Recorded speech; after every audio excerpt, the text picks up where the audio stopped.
To supply this water, two great dams were completed in 1944.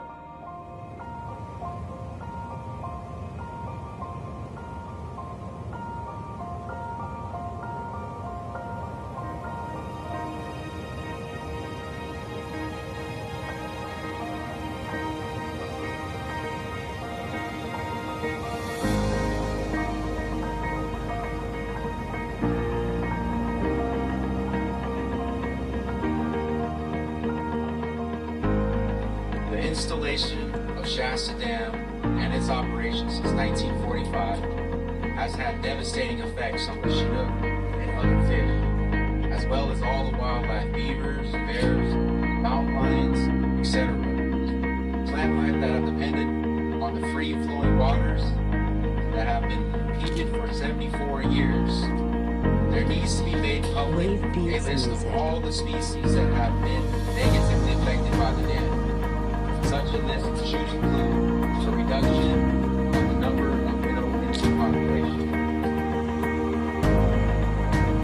Now, they was trying to raise Shasta Dam 18 feet higher to provide more water storage for the Central Valley through the Central Valley Project. This is capitalism here.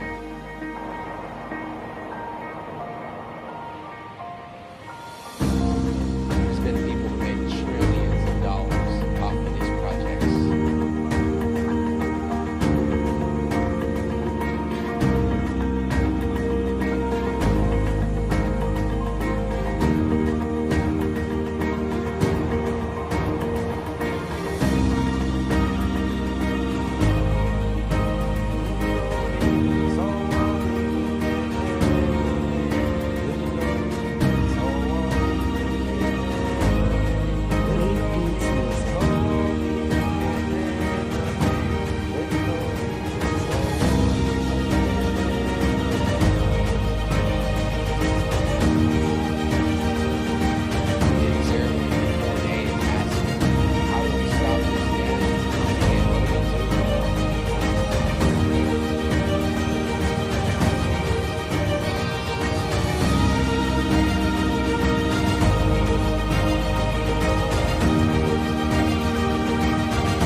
They gave us the pathway, and the pathway was through the salmon to stop the dam and to restore our river systems and to restore the people.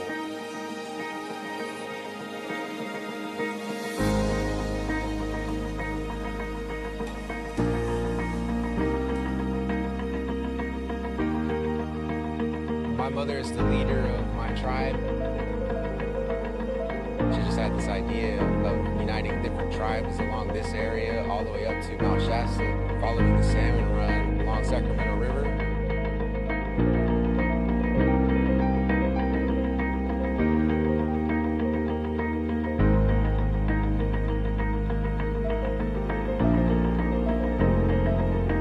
Wave Beats Music. The salmon run follows the traditional salmon journey up to the Cloud River. And we stop at different tribal points and say prayers for them to make the journey back home. Give them energy, give them love, give them encouragement, let them know that we actually care about them. And in our way, they actually feel that and gives them encouragement to come back.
announcement that you plan to veto Senate Bill 1, which will in essence greenlight President Trump's plan to divert even more water from our struggling rivers for industrial agriculture. And we get distracted by all kinds of different things that have nothing to do with that life. I am writing to tell you that vetoing SB 1 is continuing the history of genocide you pledged to address. Science is so slow, and society is so slow about catching up to the truth about what our true purpose is. We're lost people. The construction of Shasta Dam blocked our salmon from ever returning home. It is not a coincidence that as the salmon populations have plummeted, so too have our numbers from an estimate of 2,000 on the Cloud River around contact to less than 125 today. Wave Beats Music. It didn't have to be this way. We sing for the salmon. We dance for the salmon. We are singing for the salmon still, and we are dancing for the salmon still. We need to wake up to our true purpose as individuals, but also as the human experience, what our true purpose is in that. It's Ron's leadership we can restore California as a salmon state and transition away from industrial agriculture that poisons our lands and destroys the safe fisheries that are vital to climate change resilience. And strong actions that love lives and our salmon We have a responsibility as human beings to dive into the sacred and to help this world to make it a healthier place. Align ourselves to everything that's already aligned. We're the only ones that's out of balance. Wave Beats Music. That's the responsibility.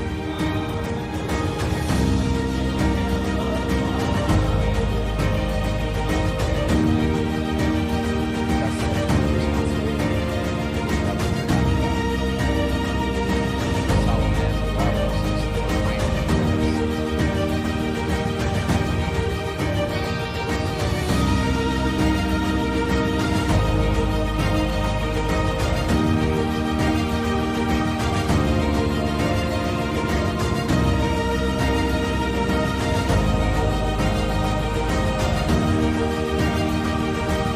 That's why we sing our songs. That's why we do our prayers. It's all change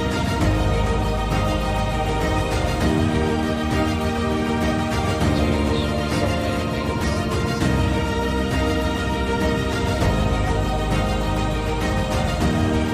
Wave Beats Music. It changes our outlook on society. Water has memory. Water has imprints from the beginning of time on a molecular level, and it reacts to people, and it reacts to trees, it reacts to all the animals, it reacts to human emotion, it reacts to its environment.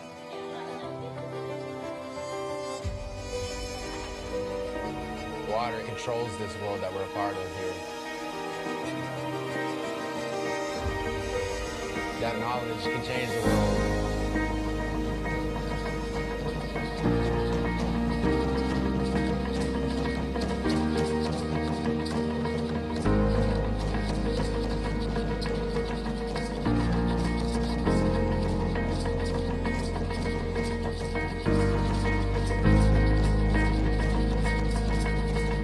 It could change your physiology, it could change capitalism, it could change just society as a whole. It could change your outlook on life, it could change you back to the true reality Wave Beats Music. and make it sacred again. Make it reflective of the truth. Make it solve all men.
Beats Music.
Wave Beats Music.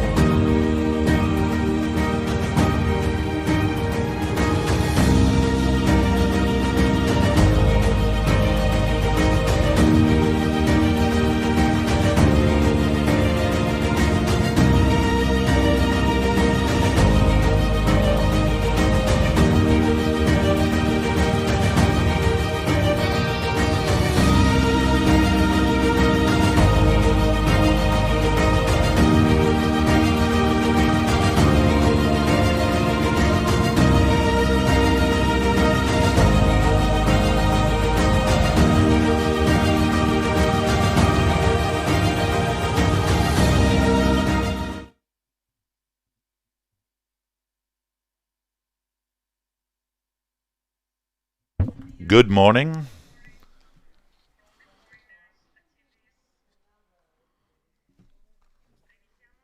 We resume our Congress of Recuwaste after watching the film, the documentary that we have just had the opportunity of seeing. It's in the Sunshine Festival, it participates, and we are beginning the second day with a presentation of the finalist papers of the Alfonso Maia Award that have been up and posted, and you can still vote until 12, until midday today. The projects that are presented will have the opportunity to be defended by three of the authors or the leaders of the paper. And after this presentation, initially there will be no debate, but you can use this information if necessary to support them before midday today, before 12 noon. Now, with no further ado, I give the floor to our first speaker, Monse Monedero, who is responsible for the exchange of byproducts that will be talking about the use of byproducts in Catalonia, in the territory. Man.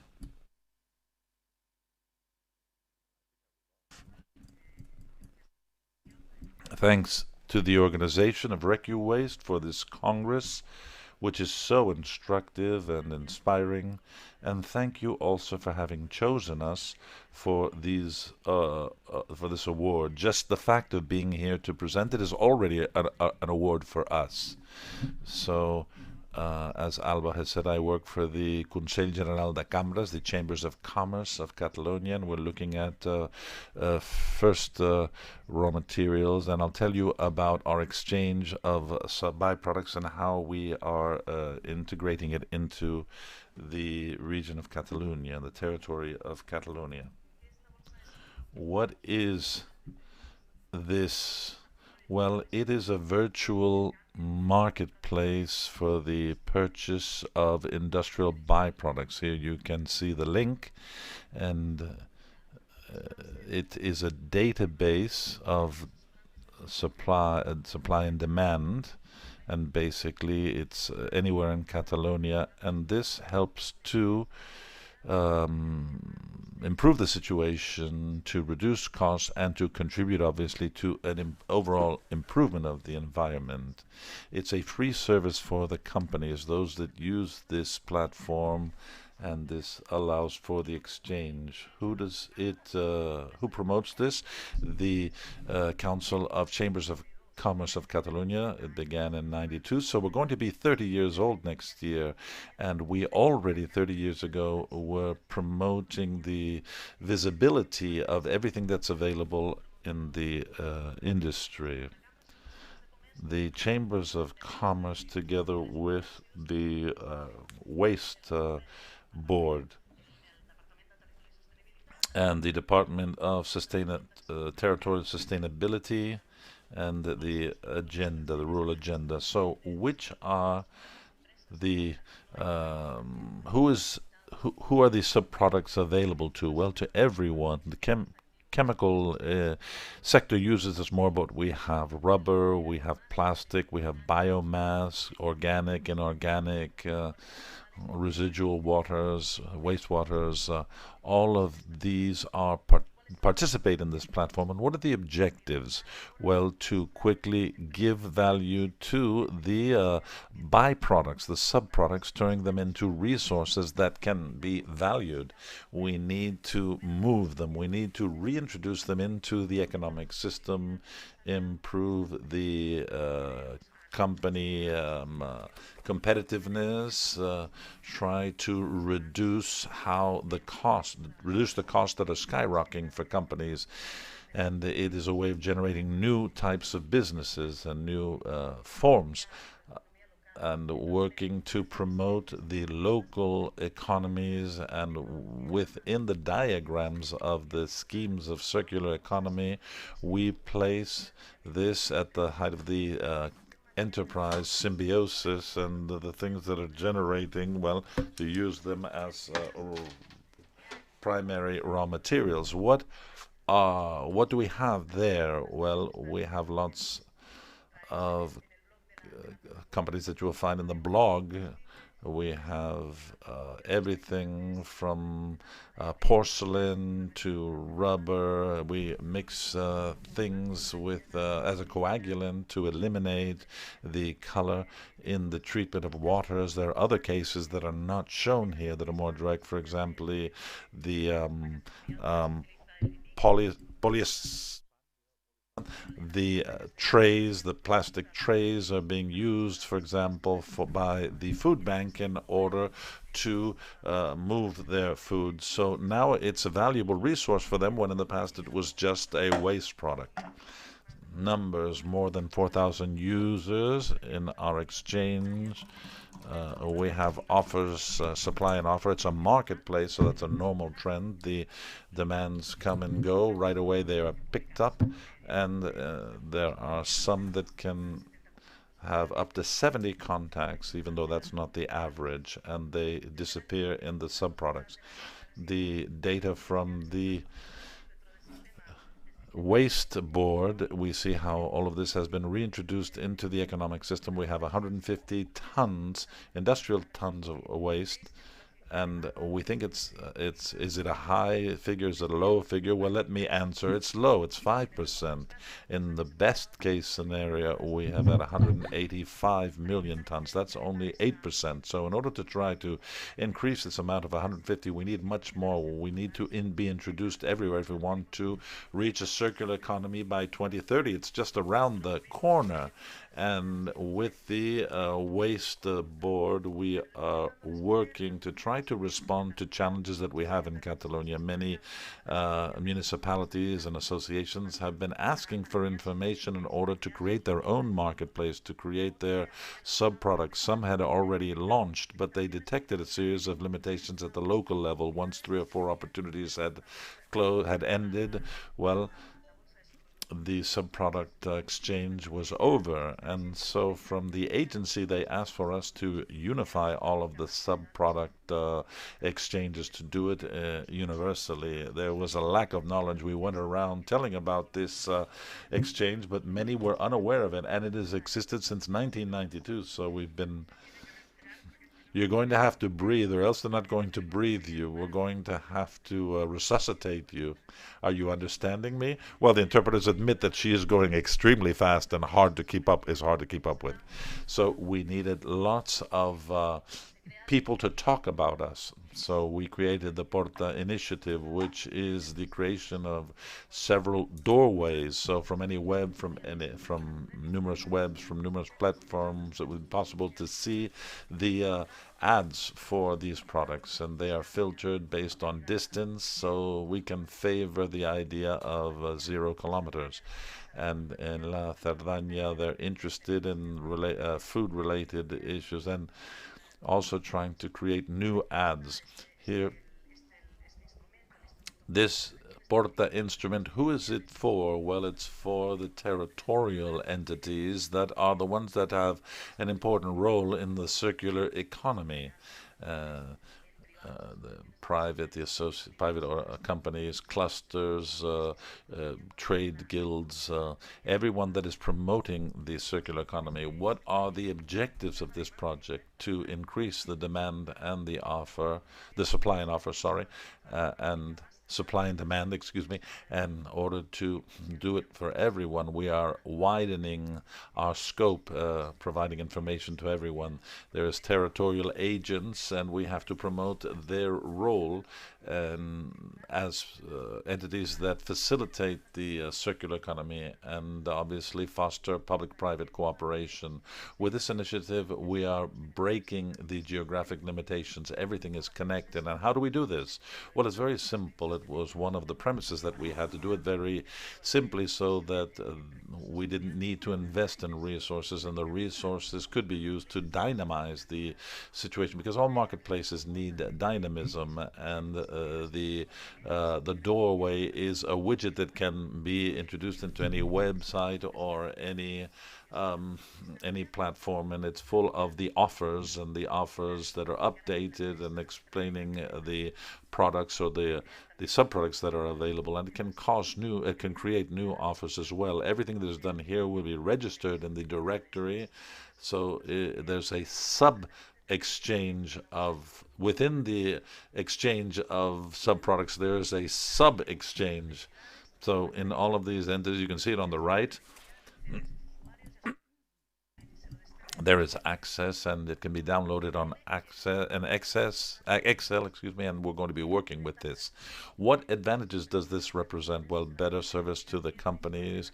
They have tools for territorial dynamism, and it's a technical and economic savings. They don't have to develop their own platform. Simple integration. It's an HTML code, and it's an Excel, and indicators that are tangible that can control the circular economy in order to extrapolate this as is required. What we are trying is for the database to be used, for it to be together. It can be directly through resources or through companies that need it, or those that feel more comfortable using the doorway widget. We began with this in 2020. We had 4 pilot companies, 1 project of circular economy in a man community, and a project in the Vallès Circular, which is a supra-municipal entity in the Vallès Occidental with lots of powerful organizations that work in this area. We tried it in Bufalvent in Manresa, who are the leaders. It's a private initiative. They are leaders of a very important project of circular economy in the Vallès area. And El Grid Granollers, that is promoted by a municipality that has its own sub-product listing. So this is something that we're promoting all over Catalonia, and we have incorporated 6 more in 2021, and now we are talking and starting to get the wheel rolling to include companies that are interested in having this tool. As you can see, there are county councils, there are municipalities, different associations, business associations, chambers of commerce, clusters, etc. And with this, I'm going to finish with this statement from this quote from Walt Disney. Maybe you guessed that. The best way to begin something is to stop talking about it and do it. So let's stop talking and let's start doing. That's what we've been trying to do since 2020. When we identified these needs, we went from idea to project, and then we began to execute. It's not easy. It's complicated. There's still lots of cultural barriers that have to be overcome, most of all in regulations, and we have to understand that a waste is not waste, it is a resource, and we understand that very clearly. Thank you very much. Thank you very much, Monse.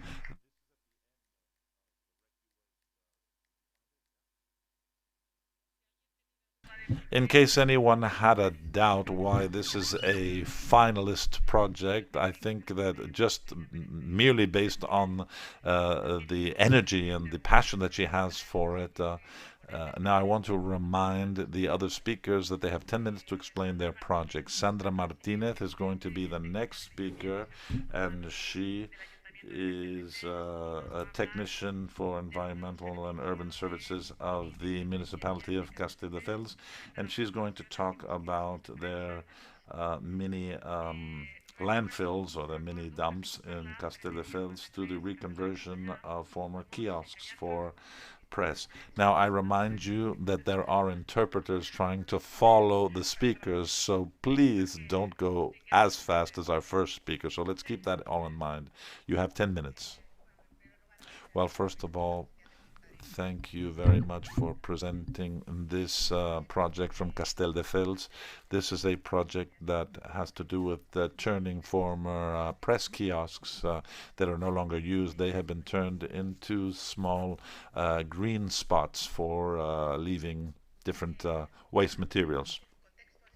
To give you a context, I can say that in recent years we have had many initiatives carried out here in Castelldefels, lots of projects, and that are having two objectives. On the one hand, the prevention of waste, and secondly, to increase the indices of selective collection in the municipality. So in 2018, we restructured the entire system for container collection, and now we have the 5 fractions available for all of the citizens of our municipality. We created a plan, a prevention plan for waste, and for a 5-year period, and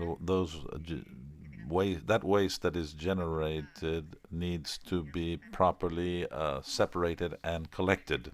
In this context, the project that began in 2018, that is turning these kiosks into green spots. They were empty press kiosks, and little by little they're being turned into mini green spots or green points.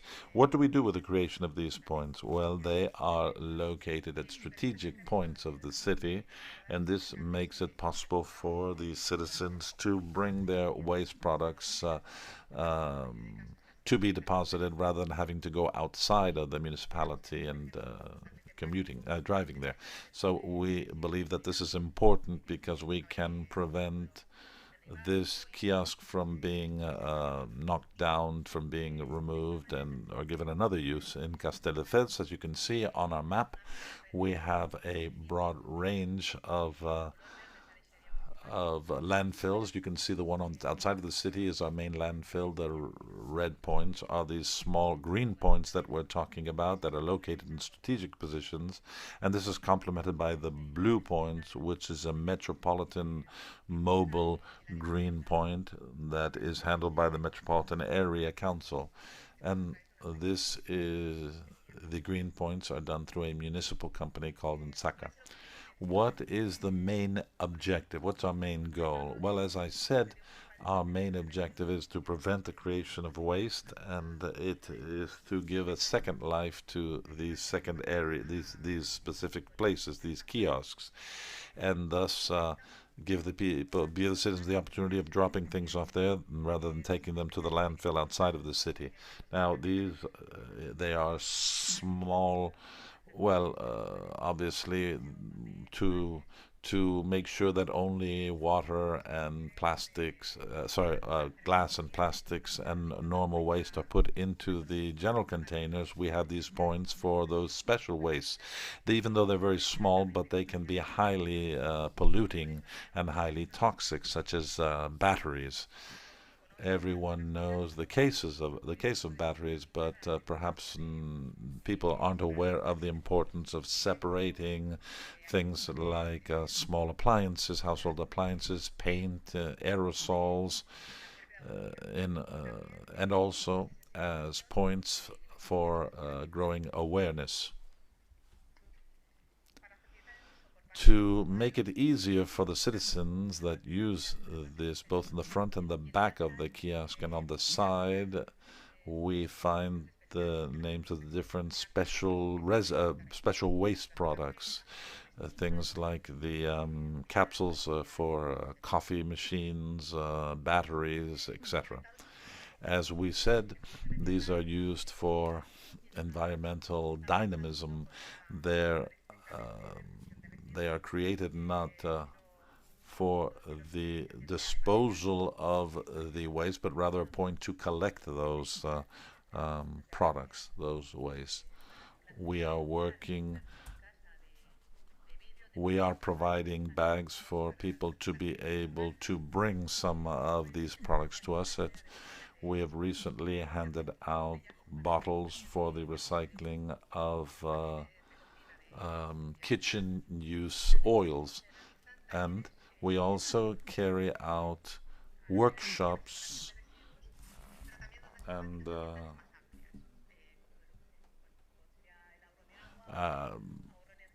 the energetic savings, which is also so important, especially today.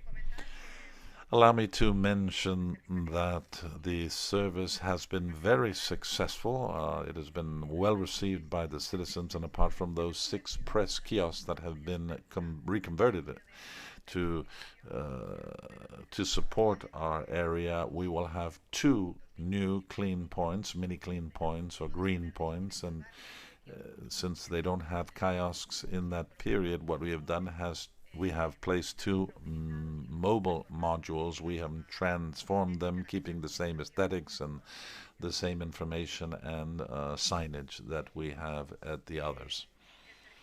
The service is done through an operator who receives these special materials, but also is there to provide information to clear up any doubts or questions, and this service is from Tuesday to Saturday, either in the morning or in the afternoon at the 8 points of the service.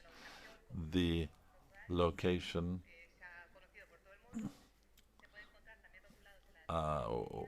we can find their location on the website or even on the kiosks themselves. There's a map indicating where all of them are located. The main waste that has been gathered have been small household appliances. It has been the service for taking used oils, the aluminum and plastic capsules, as well as small electronic and computer devices.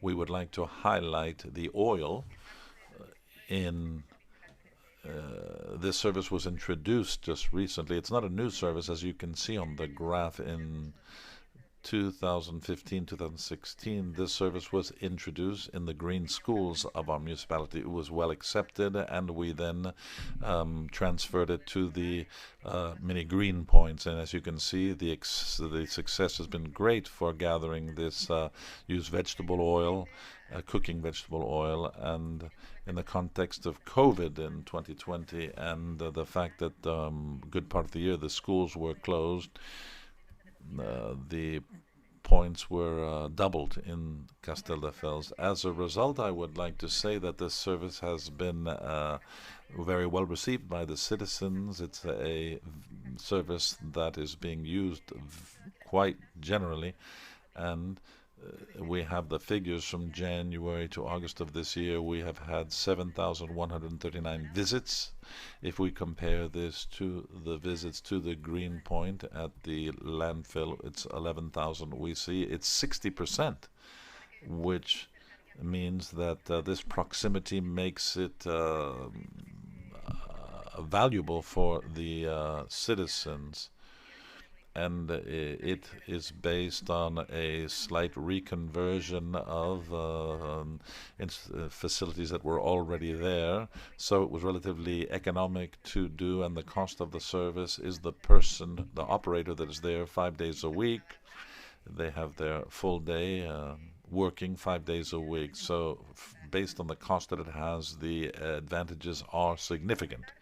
Let me say that within the context that we have been working on and always trying to introduce improvements in our services, we said, okay, what else can we do? We have seen that we still have a great deal of potential for introducing elements of awareness and to try to foster these activities. And we have a point that already has a mini green point close by, so we're considering turning this into a place for workshops on prevention and other aspects. Also, it's important to say in this desire to improve our service, in the last month, the service has been incorporated within the quality control department in the municipality to see our daily activities in cleaning and collection of garbage, rubbish, and green spaces. So we've also including this service within the quality control to make sure that we're providing an optimum service. So that's everything. Thank you very much. And if you have any questions, here's my information. Thank you, Sandra.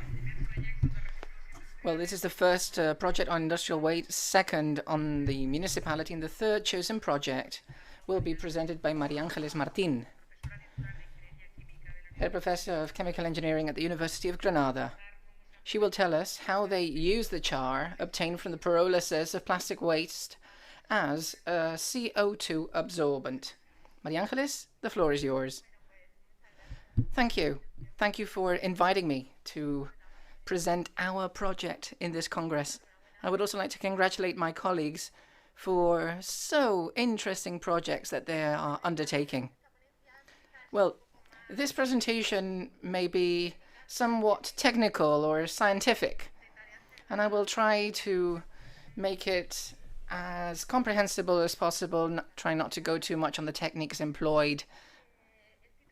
The title of my presentation is, as you can see, Use of Char Obtained from the Pyrolysis of Plastic Waste as a CO2 Absorbent. The authors of the communication, although I am here to present it, are the ones you can see on screen, and we are part of the Chemical Engineering Department, as mentioned, from the University of Granada. This presentation is part of a broader project, a project called Turning Plastic Unrecycled of Municipal Solid Waste into Chemical Products and High-Value Carbonized Products. Our aim is to reuse those kinds of waste that have been mixed and which cannot be currently recycled mechanically, and to use a pyrolysis technique, chemical recycling by means of pyrolysis, to obtain, on the one hand, liquid products that can be converted into chemical products that can be reintroduced into the industry to produce plastics once again, and on the other hand, a carbonized solid product, which we want it to be feasible for decontamination or, let's say, purification of biogas or landfill gas, removing the accompanying CO2. In particular, these would be the specific goals of this project. On the one hand, we are identifying and characterizing the plastic flow of these particles resulting from this waste reflux that ends up in the landfill following the mechanical and biological treatment of municipal waste, that is basically urban waste. We closely collaborate with the Eco Central Granada plant, which is managed by FCC Medio Ambiente, and we are characterizing the flow of plastics in this plant. We believe it is very similar to that of other cities in Spain.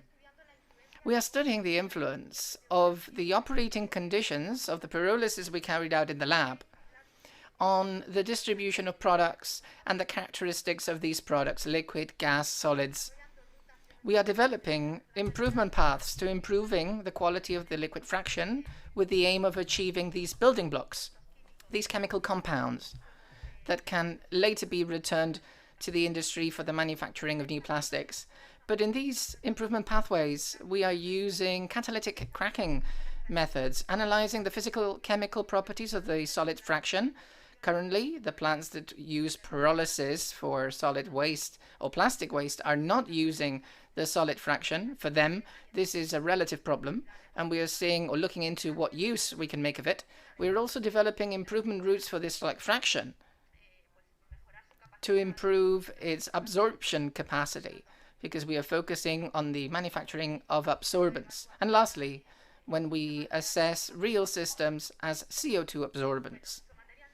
Our native material or raw material is the mixed plastic waste stemming from waste collection or non-selective waste collection. That is the waste flow that ends up in the landfill. And in our characterization, we see a high degree of polypropylene, also polystyrene with high impact, expanded polystyrene, and a high degree of film type plastic, which is usually multi-material with different types of layers. The identification techniques for this native material employed are essentially visual inspection, identification codes used by manufacturers, and also some other techniques such as the ones you can see here: close infrared, Fourier platform infrared, and in the cases where we did not know the type of plastic, we would resort to a thermal analysis technique, that is the Barning differential calorimetry.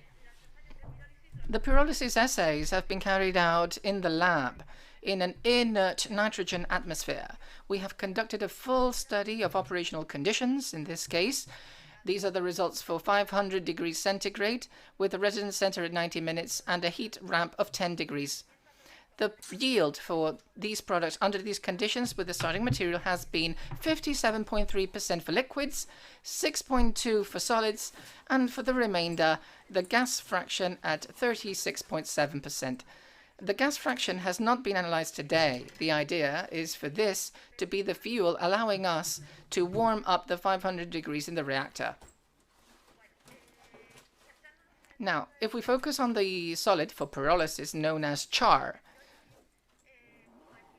as we said earlier, our aim is to analyze its characteristics, see how we can improve them by using techniques that are well known in our literature for the manufacturing of activated carbon, which is not new for us, and then assessing it as a solid CO2 absorbent.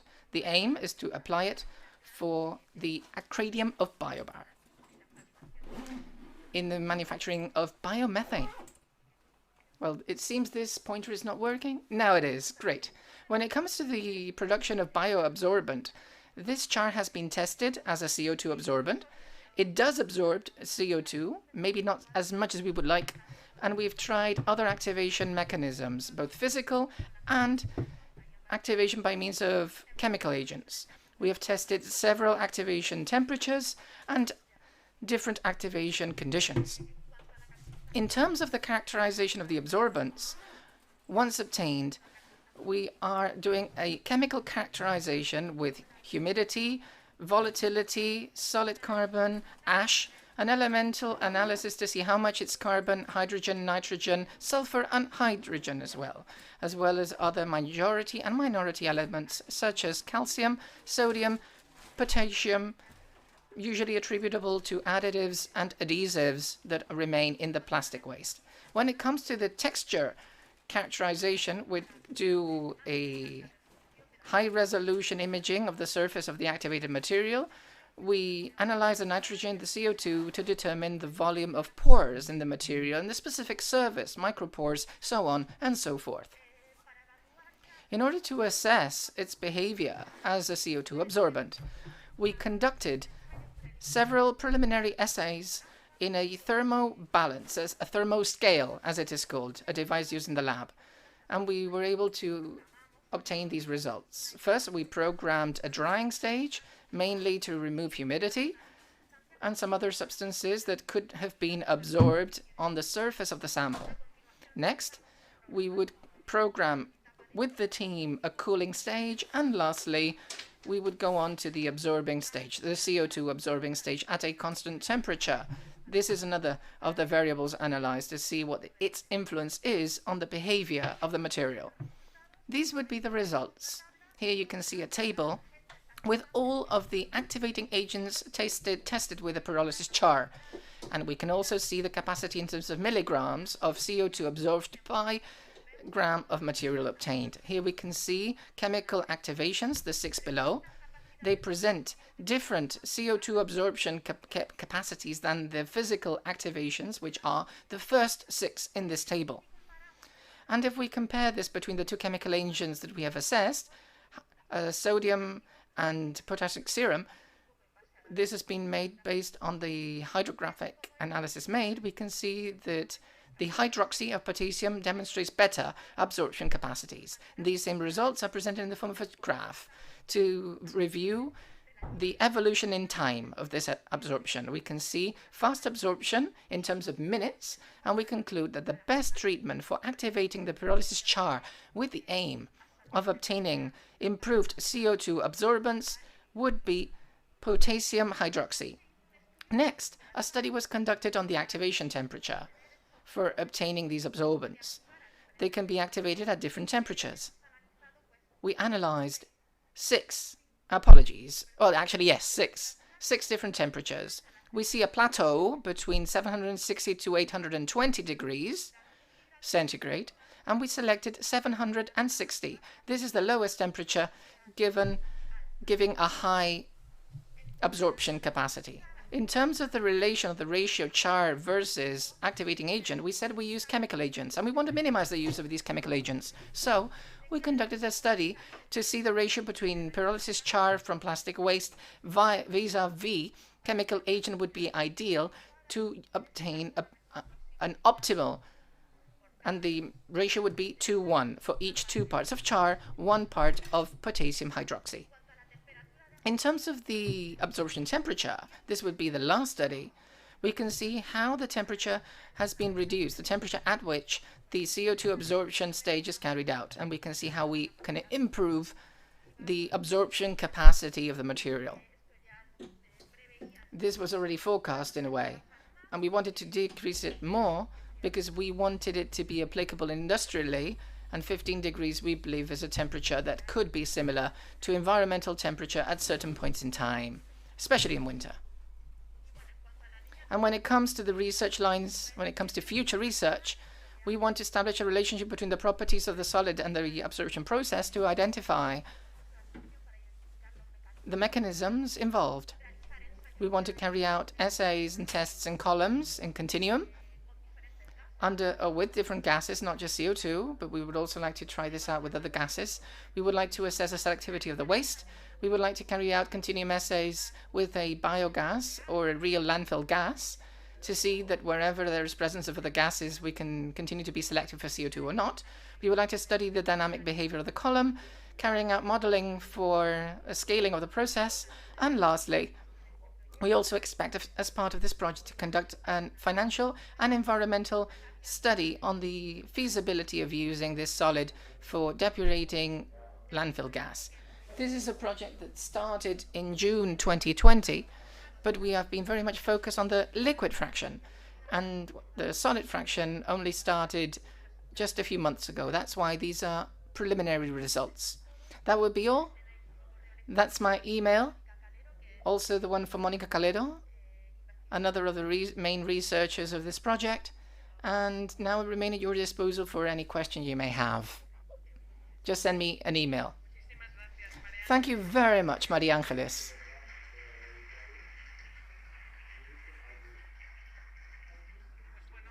Well, I'll remind you, for those joining us recently, these are the 3 shortlisted projects presented by women who know a great deal about what they're presenting. You can vote or choose any of these projects until 12 or midday today, and the winning poster will be unveiled at the prize giving ceremony at 1:30. Without further ado, Let's give the floor to the next speaker. Let me go and look for the next speaker, and we'll be back shortly.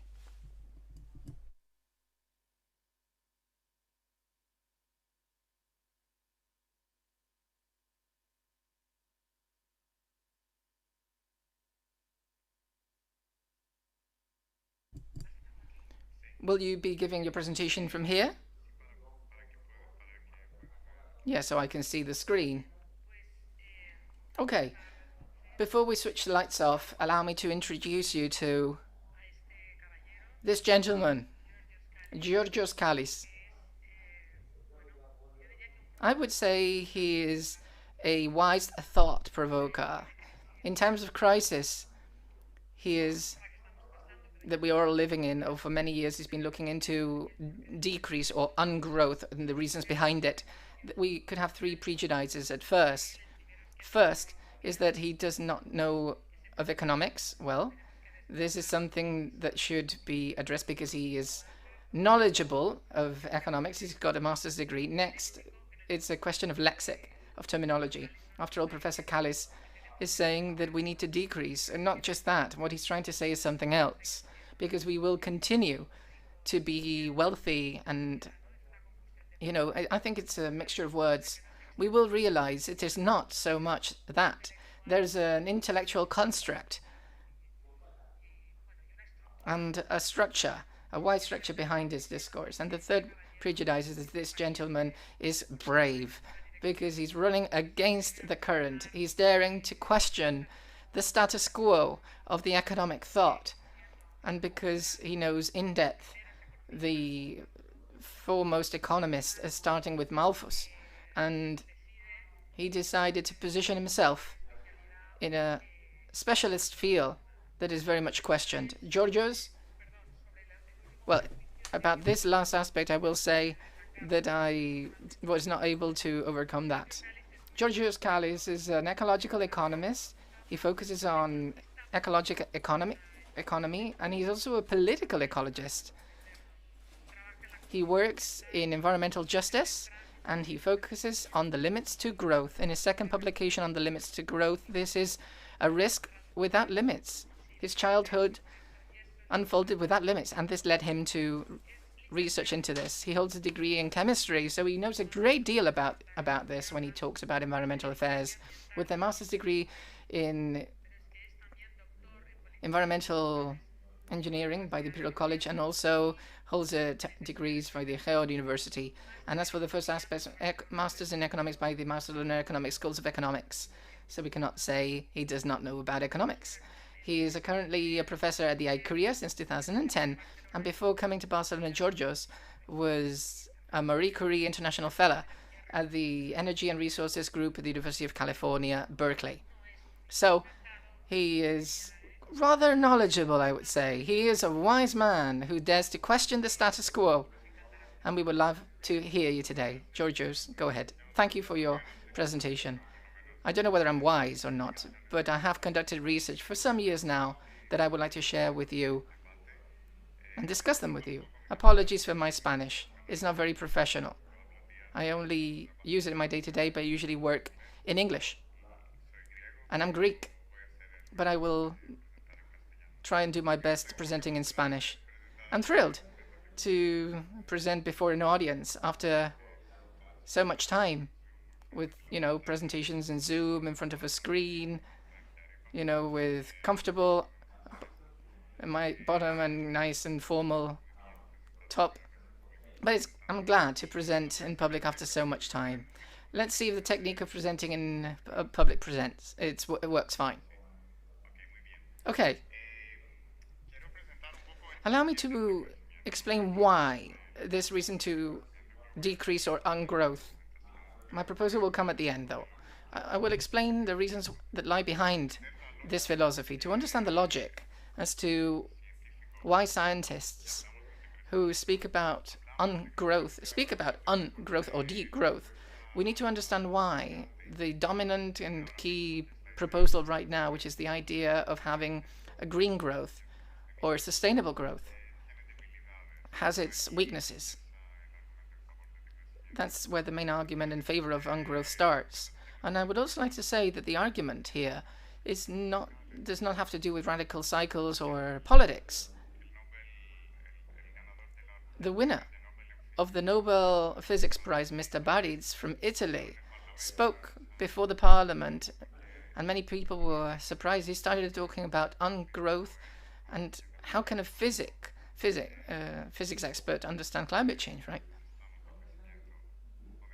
And saying that we need ungrowth. We can talk about wise people like Pope Francis, who spoke a long letter with ethical and religious arguments. He also talked explicitly about ungrowth. It's not a word of just a few or radicals or some ecologists. This is an argument that has its rationale. A rationale that more and more people defend. And these are the reasons I would like to present to you today. The basis for my presentation is a paper which is part of a 2-year-long research conducted with my colleague at the London School of Economics. We will welcome him today in Barcelona because he will be taking a 5-year position at the University of Barcelona. He stays in Gijel. He's from South Africa. This is a paper, a research we published in the New Political Economy journal. It raised this key question: is green growth possible? What do we know about science and what do we know about literature or existing literature?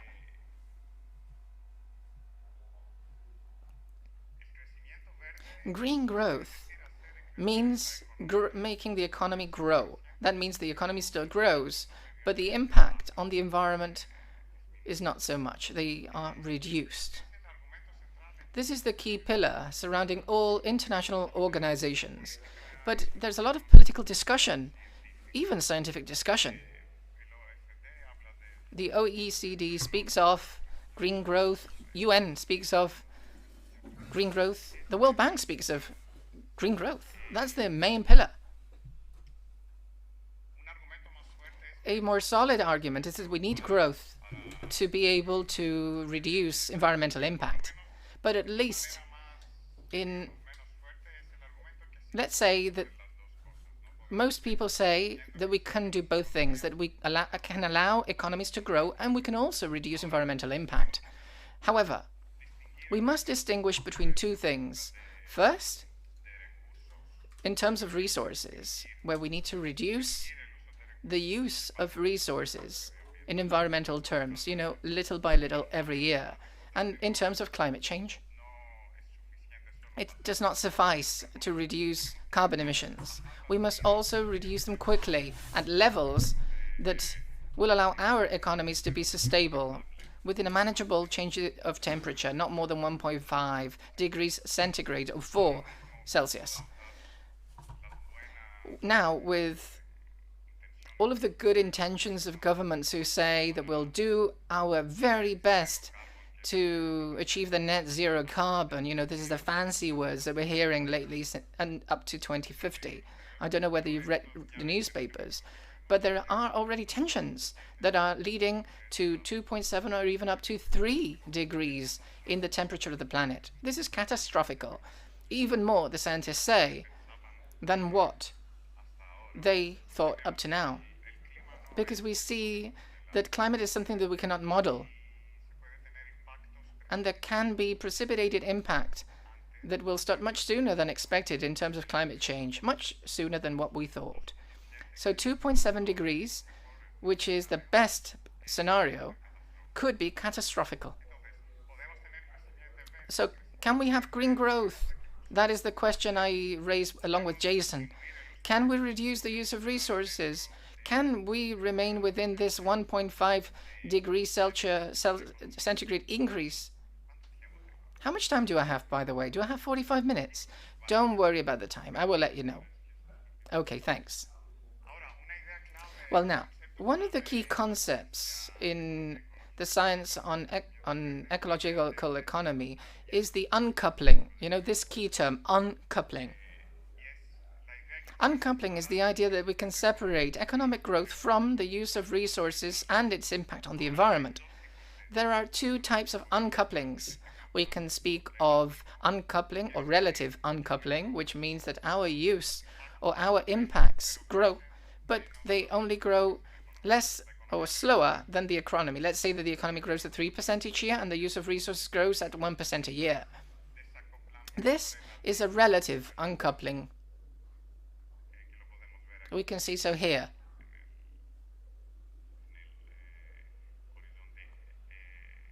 In this y-axis. But this does nothing. This is not green growth. This means we are still damaging the environment, although we are doing it at a slower pace. This means nothing. However, when we speak of green growth, we need an increase of GDP and what is called absolute uncoupling. That is, the use of resources should be reduced. And when we speak of resources such as fossil fuels, oil, gas, and carbon emissions, not only do we need to reduce them, we need to reduce them quickly so that we can still remain within this 1.5 degree Celsius threshold. Now, the first question, is it possible to achieve absolute uncoupling when it comes to GDP resources? Is green growth possible? If we have a look at global data, we can see that there is no uncoupling whatsoever. There is actually coupling, I would say. There is a connection, a very strong connection. Not just a very strong connection. There was a relative uncoupling in the 2000s, but now, and this is before the crisis, of course, with the crisis we'll see that both continue with this connection, even going slower during a certain period of time. We can see that the use of resources in black is growing much faster than the economy. This has to do with the growth in economies that are intensive, such as Southeast Asia. But there are arguments that defend there is uncoupling and that we should celebrate it. That there is green growth and that now is not the time to be pessimistic. For instance, this. These are the results of a colleague from MIT, an expert on digital economy and the internet. So I think that he does not have authority to speak of these issues. But if you write well, you can write on anything. He published a bestseller saying that there is uncoupling. And he gave the example of the US, saying, look, in the US, the economy has grown, but our use of materials, water, raw materials has decreased. But what does science say about this? What he spoke of, Andrew McAfee, that's his name. For instance, if you have a look at this graph relating to the US, it is similar for the EU and the OECD. But let us focus on the US, a large economy, an exemplary economy of the more developed economies that are more intensive in the use of resources. We can see that the red line, material used or consumed within the US, we can see that more or less it's stable. And it is reducing, it is decreasing. But the blue line, which represents the GDP, is growing. So at first glance, he may be right. Something must have changed in the economy. But one may ask, what has changed in the economy these years? Maybe we've implemented strong environmental policies with this impact. Or maybe something has changed in the structure of the economy between the 90s and the years 2000. Clearly, what has changed is the structure of the economy. The US no longer manufactures the goods they consume. They are bringing them from China or other parts of the world. So the use of materials for the US economy is no longer within its own borders. It is found in China, and the US is importing all of these goods that have required the use of resources elsewhere. There is a measure that can capture this. I'm referring to the so-called material footprint, which is the green line. This calculates not how many resources are consumed within the US, but how many resources were consumed to produce or manufacture the goods that the US consumes. This is different. I'm referring to all the materials used in China for the goods that arrive in the US. Let's say an iPhone, right? Or a cell phone. The materials used to produce it were not here in Spain. They were in China. So you need to bear that in mind. And the material footprint takes that in mind. When we calculate this, we can see that there is a growth along with the GDP. So there is no uncoupling, no green growth. And this is clear. This happens because we have economies that are more and more globalized and internationalized. This is a port with all the goods, the merchandise arriving. You can no longer calculate the resources or the use of resources only within your own borders, because we are in a globalized economy. Since the 90s, we have a globalized economy. So we see the material footprint and the use of resources globally. We see a clear connection with the GDP, closely tied to it. One may say that a connection does not mean that there's causality.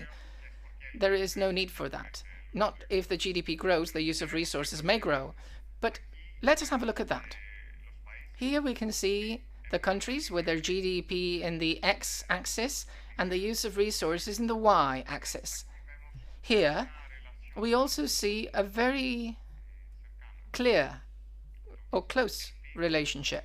The GDP and the use of more resources, the consumption of more resources and services increases the use of these resources. This comes as no surprise.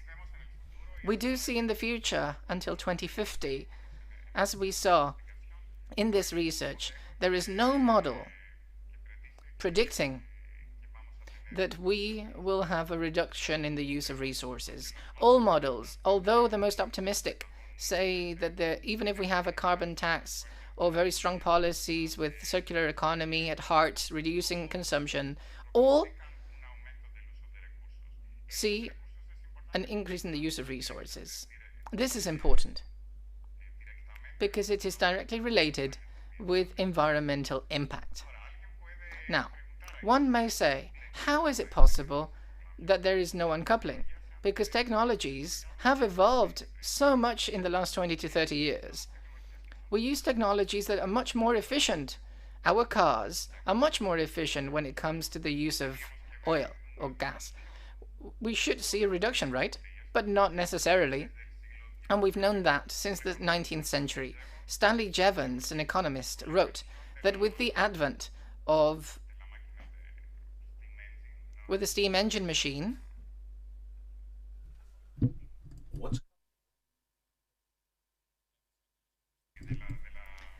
the invention of combustion engines, we don't use less carbon or coal, but more coal.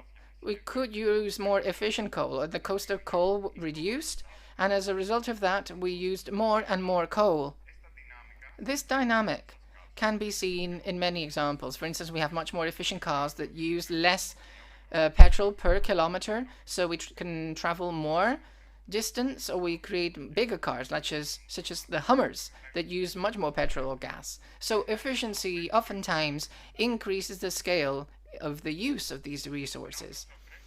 Another surprise is that with all of this internet and service economy, we spend our years on our computers working with Zoom, we the academics, and I expect that some others not so much. But anyway, with all of these things that are online, how come the use of resources have not been reduced?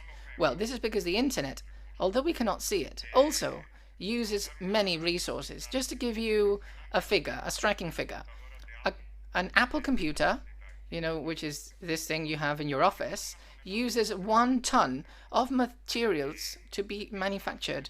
The Tim's Action, an ecological activist in England, found that although we don't use LPs or CDs for music, the material use of music that we can listen over the internet, the use and the energy employed is more or less comparable to the past. And why? Because the music I play on my radio, on YouTube or Spotify, is somewhere. It does not come from the ether. It is somewhere that is material. I'm referring to the servers in Finland, in California, or anywhere. We only remember they exist when they collapse, such as when it happened with Facebook some months ago. And lastly, there is also some sort of a feeling of why not some of our projects or jobs are not so material. Maybe they can raise much more money. Maybe this could be a road to be followed to dematerialize the economy. So if one sets up an internet business or an app for a phone, they work from a cafe using their own computer, and they earn 1 million euros, because there are histories that we've heard, right, on the newspapers. Maybe Zuckerberg won $1 billion. And how did he do that? Well, only with a few computers, 20 guys in a garage, and then he set up a small company. I mean, we can get rich without using many resources, but that's not true. First, because these apps use indeed resources, as I already explained, and secondly, because all of this money is spent later. Where? Well, if a millionaire or the person working for, or the IT guy working for a company and winning a lot of money uses that to take a flight every weekend and go somewhere else, well, clearly that has an impact on the use of resources. All of this can explain why we have a different economy between much more efficient services, but nevertheless, this is an economy that in terms of resources is very intensive. If we talk about climate change, the situation is better and worse. Let me explain in which ways. It's better because there is at least a uncoupling, and we see that the use of carbon increases, but it's lower than the GDP. Now, if we see this by countries and their GDP as their carbon emissions, we see that there's a very causal relationship. The bigger the economy, the greater their emissions. The economists have found that these are relationships that are somewhat below 1. So if the economy grows 1%, the carbon emission grows between 0.6 to 0.8. This is good, but it's not sufficient. Right now, we have to really bring that down. We have to really paralyze the carbon emissions. Some scientists say that we have good news, and to a certain extent it is good news. We have 21 countries that have reduced their emissions between 2010 and 2014. Now, it's true that their economy has grown and their carbon emissions have decreased, such as the United States. We can see this graph here. But it's important here to see that this period after 2010 has been a period of economic stagnation, and if it was 3%, then we wouldn't have any of this. This is the first observation. The second observation is that even though this reduction is good news, it's a very small reduction. It's 1 or 2% a year on average of the reduction of carbon emissions, when we need, at least the rich countries need, from 6 to 10% a year to reach of the 1.5 Celsius degree changes. And this is thanks to, well, it's the economic crisis is not something we want to be thankful for, but it is thanks to that stagnation that we've seen in the economy that this has reduced. Now, to help us understand, we have to see that if we want to reduce the carbon emissions with the growth of 1 or 2% increase of the GDP a year, it's like going on an escalator and we're going in the opposite direction. 3% of the growth of the GDP year after year means that the global economy, or the economy of a country, is going to be 10 times greater at the end of this century. 3% seems innocent, but nothing is innocent when it is an accumulated growth. So 3% a year is 20 10 times greater, 10 times larger. So the global economy will be 10 times greater than the one we have to now in terms of resources and energy. So we can have an economy that's 10 times larger, but if we could also use less carbon, I think that wouldn't be very realistic. And I'm not the only one. There are other physicists and others that look at the material aspect of the economy, not just in money. Yes, if you look at the money, if you look at it financially, yes, we can make more money. But when you look at the material side of economy, we see that there is a correlation that's very difficult to overcome. These equations, well, this is work from my group with Ayusa Stammerstak, one of my students and a professor at the University of Leeds. When we see scenarios for the growth of the economies after the pandemic, and there's only one scenario, which is the one in green, that combines less growth of GDP in the rich countries, more investment in renewable energies in a drastic and radical way.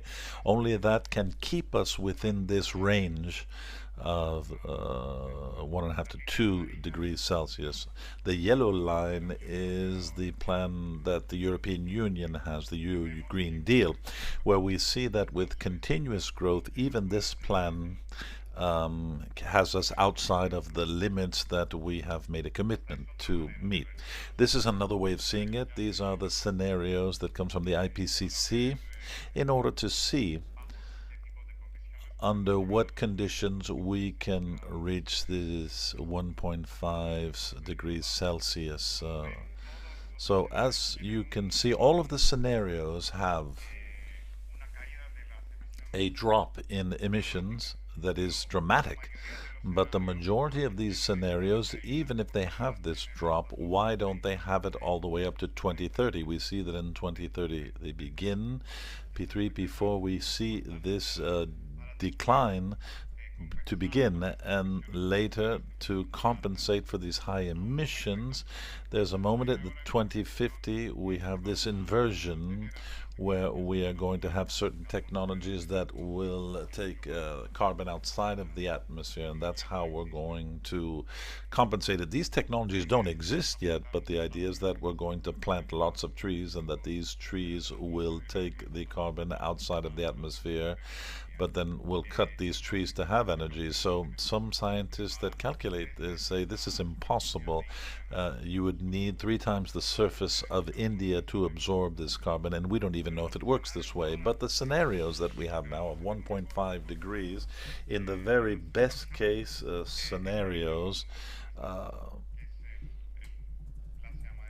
we see on the brown that how we can bring balance to these numbers. We don't need these fantastic technologies that we don't know if they will actually exist at that time. We have the other scenario, the one that is based on a reduction of the use of a global reduction 4 to 5% every year, which is a tremendous amount. To decrease the use of energy at that level is high. So we can understand here that when Greta Thunberg, who's not a scientist, but she has this ability to absorb all this information, when she says that we cannot maintain, we can't believe in fairies, yes, and we can't believe in fairy tales that growth can continue forever, and we're also going to decarbonize the economy. Well, it's not just a little girl that's concerned and that has great character, but she understands this mathematics that's as almost impossible. And as a person that's going to live these impacts, she reacts and she says, what are we doing here? What are these fairy tales that they're telling us about economic growth when we have this impending catastrophe before us? Where are these fairy tales coming from? Yeah, I didn't know that I would have to use that term in Spanish, but where do these fairy tales come from, and how can we get away from them?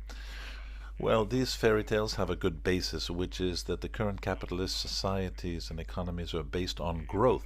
When there is no growth and there's no employment, there's public debt and private debt that skyrockets, and there are inequalities that grow, and that's we cannot deny that. It's true. It's the reality that we have designed this economic system that is kind of like a bicycle.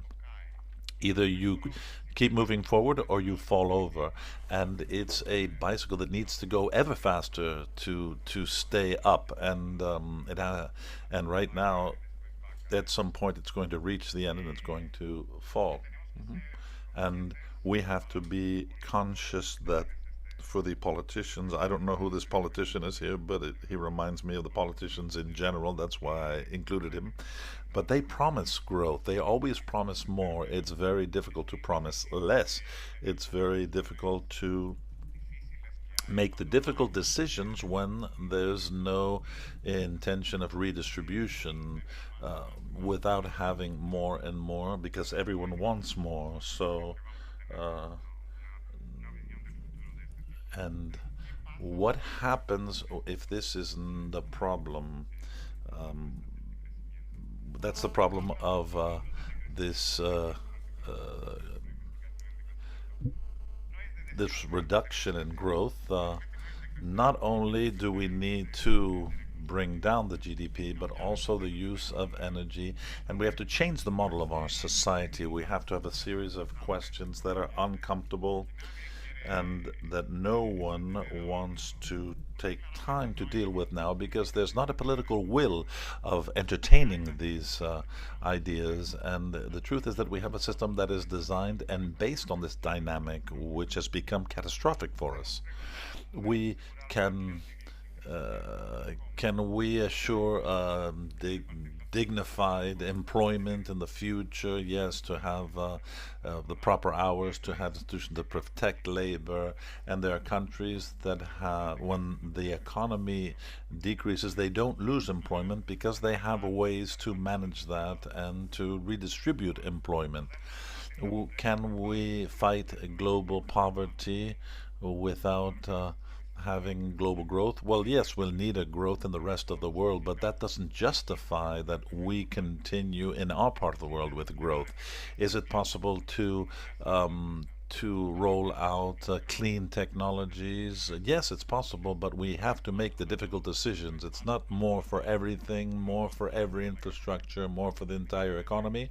Something has to receive less, and we have to take that and put it in the transition of the clean technologies. How would we pay for these renewable energies? There are lots of ideas for financing this, new ways of financing projects. How do we generate the cultural and political changes that are necessary? This is perhaps the most difficult thing. How this idea that we spoke of limits and the decreasing, and how can we have functional democracies that are in growth? This is the most difficult, because when there's difficult thing, because when there's a crisis, there is also the danger that the democracies that are based on a pact that we will always be having more for everyone, well, this pact, this agreement becomes very weak. It's not a matter of avoiding all of these problems. We can't be naive and say, yes, we can have a decrease in the economy and it's not a problem. And this, we have to see how we can get more money without a limit. In our book, in favor of the decrease or the degrowth, the we are taking a braver step, and we have included an agenda as that refers to how we can introduce this degrowth, this slowdown of growth.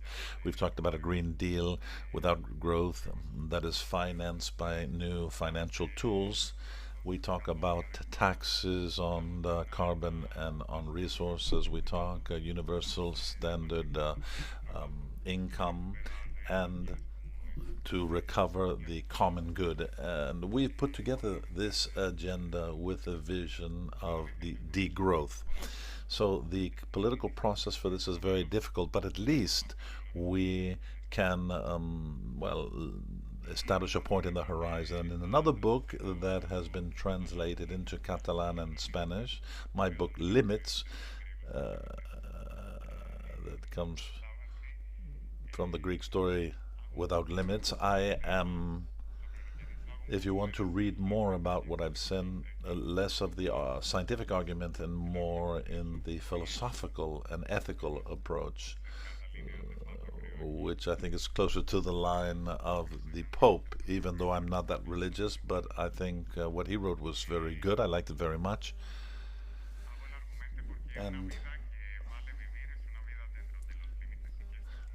this is knowledge that the majority of people have, but we live in a system that doesn't allow us to live this way. The majority of people from the Mediterranean, I am from the Mediterranean, as Manuel Serrat says in his song, The Mediterranean, we know that a good life is a life that doesn't require so many things, but this is difficult to put into practice. And this is what I discuss in the book. And also what I discuss in the book is to limit ourselves and to limit our society.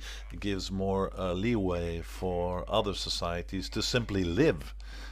So as Gandhi, he didn't say it exactly like this, but more or less his philosophy expresses this. Live simple to allow other people just to live. And that's the philosophy of the degrowth.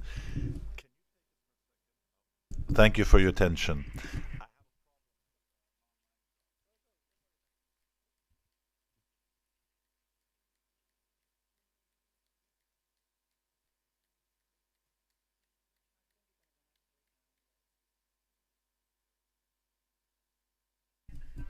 Thank you very much. You even finished before the time schedule for you. You could have said something else, but you make good progress. I believe that the ideas that you conveyed are powerful, well known,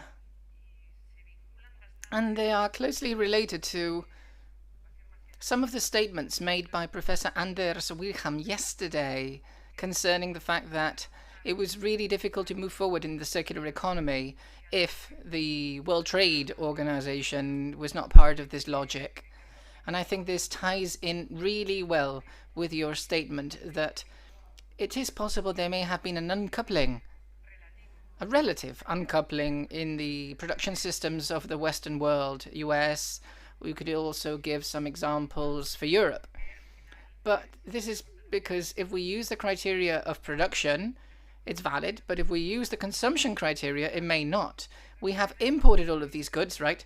So this uncoupling is unreal. We are, after all, generating consumption of these resources. You also mentioned your proposal. I believe that your latest book is something I have not read yet, but you did mention how you propose to make this change. Someone may say, and this is the question I would like to raise right now, is that this proposal of common goods and the limits on capitalism lead you to a political model that is very different, that could be similar to communism or an entirely different political structure than the ones we have today. In this regard, how would you defend your position? Are you making a proposal, a political revolution? I mean, the calculations are clear, I believe.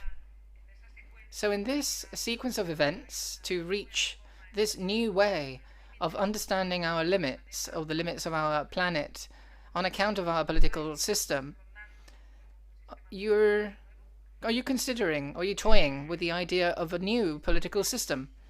I believe that political systems cannot be considered. When capitalism emerged, we did not have intellectuals who said we need to surpass feudalism and we need a capitalism system.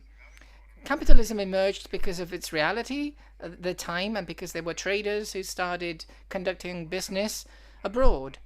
They needed banks, they needed agreements, they had to invest in this, in that, and little by little they needed the political power, creating democracies that responded to their own interests against those of the feudalists they replaced. The feudalist system saw its end with capitalism. If you ask an academic, of that time and you would say what is to come, they would not be able to imagine it. They could say what the problem was with the existing system and what changes needed implementing. I believe that this is something that we can do right now without having the responsibility of fabricating the system that will replace capitalism. I think that these things will emerge organically from societies. But if we talk about the communism known to us, well, clearly this was not a project of degrowth or an ecological project. It tried to steer clear from the capitalist movement by saying, well, let's do what capitalists do, but better, fairer, and quicker. This is the promise of communism. So they didn't want to leave the capitalists own the production goods, but rather in the hands of the state. By doing that, things would work much better, fairer, and faster. During some time this worked. Communism grew fast. The idea of growth is that the economy must grow at 3 or 5% a year. It started with communism, actually. It was in the 50s. For the first time, it was said that the economy, or the Soviet economy, will increase by 100% during this decade. And the Western world got afraid and said, okay, we will also make our economies grow 100%. So with more nuclear powers. So both systems were productivist systems based on the growth of the economy. Little to do with what I'm saying. But if we want to believe or think in what path we should focus, well, I would say that this model points towards more equitable positions with respect to the current system, more based on the public management of common goods. I don't think this is as radical today. When in the 90s we spoke about public goods, it seemed as if something very radical. But now we see that whenever we have a problem, such as a financial crunch or the pandemic, that everybody resorted to the state. The state protects, the state provides. The state does not this well, the state does not test, the state does not provide face masks. You know, clearly, this is where the market alone has its limitations. And we need what is common. We need the state protecting its people, organizing this necessary transition. I do not see how we can have an energy transition of the size that we require or the size needed without a state that it is not just at the service of the private sector, but also at the service of its citizens, taking the initiative to promote these things. Well, for those that are afraid of you being a communist, revolutionary infiltrated into the system, I think that has become clear. There are no more communists of that type anymore. So communist infiltrators, well, that ended in the 1950s. Well, this part is clear enough. The next question that I think is also important in this environment of innovation and the projects that we just heard from, and municipalities or companies are in a certain situation and they look for the necessary ways of resolving that. You have said that the financial innovation is one of the pillars for reaching that situation that you share, saying that we can reorganize with a different energy system and with a different mindset. The question is, do you recognize innovation, financial innovation, as a good thing? But when we talk about the decoupling, the use of the resources compared to the GDP, well, you take us to the Jevons paradox, which is the better we do one thing, the more efficient we are in one area. Sometimes we also cause that rebound effect, and we have had this for many years on our roads, we're able to have more resources and we generate more. So why do you see innovation as good in this case in the financial setting, but you don't see it as capable of overcoming the dilemma of decoupling and the use of resources? That's a very good question. Thank you. You're giving me the opportunity of developing my argument. I if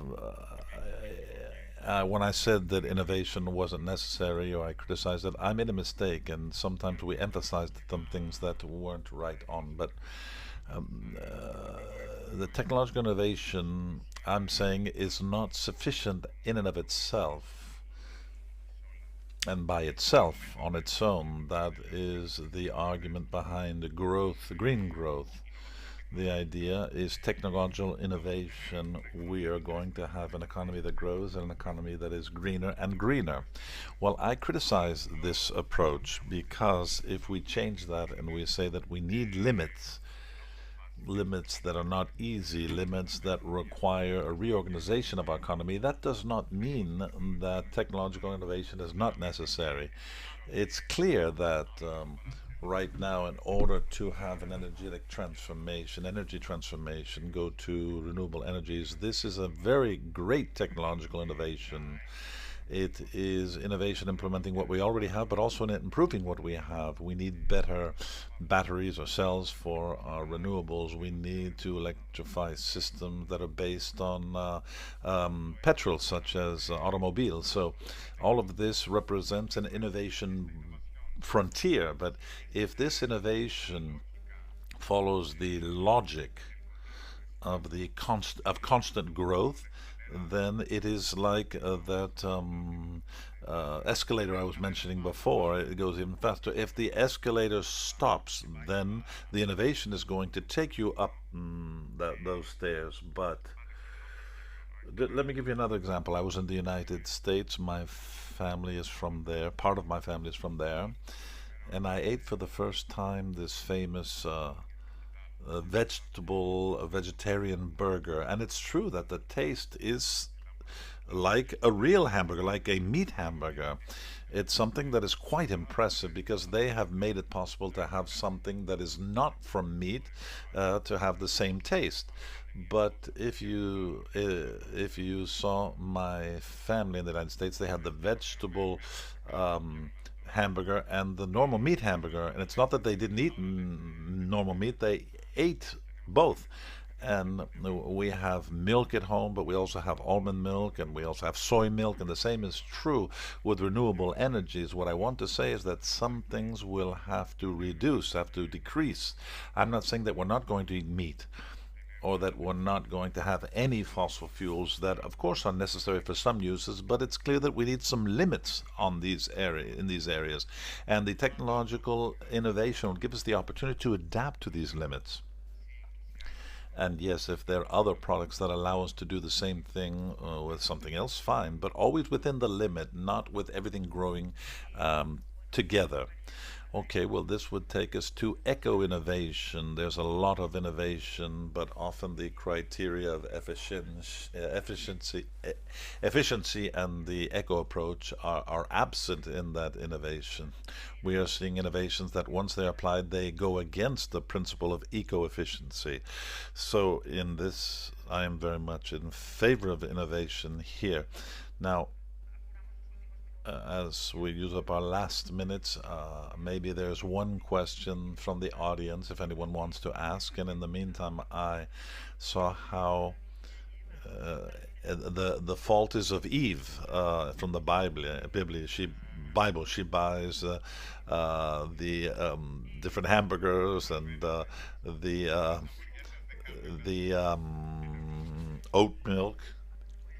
oat milk and things like that. In my home, it's my fault. I like the oat milk. But I think if anyone is prepared to ask a final question.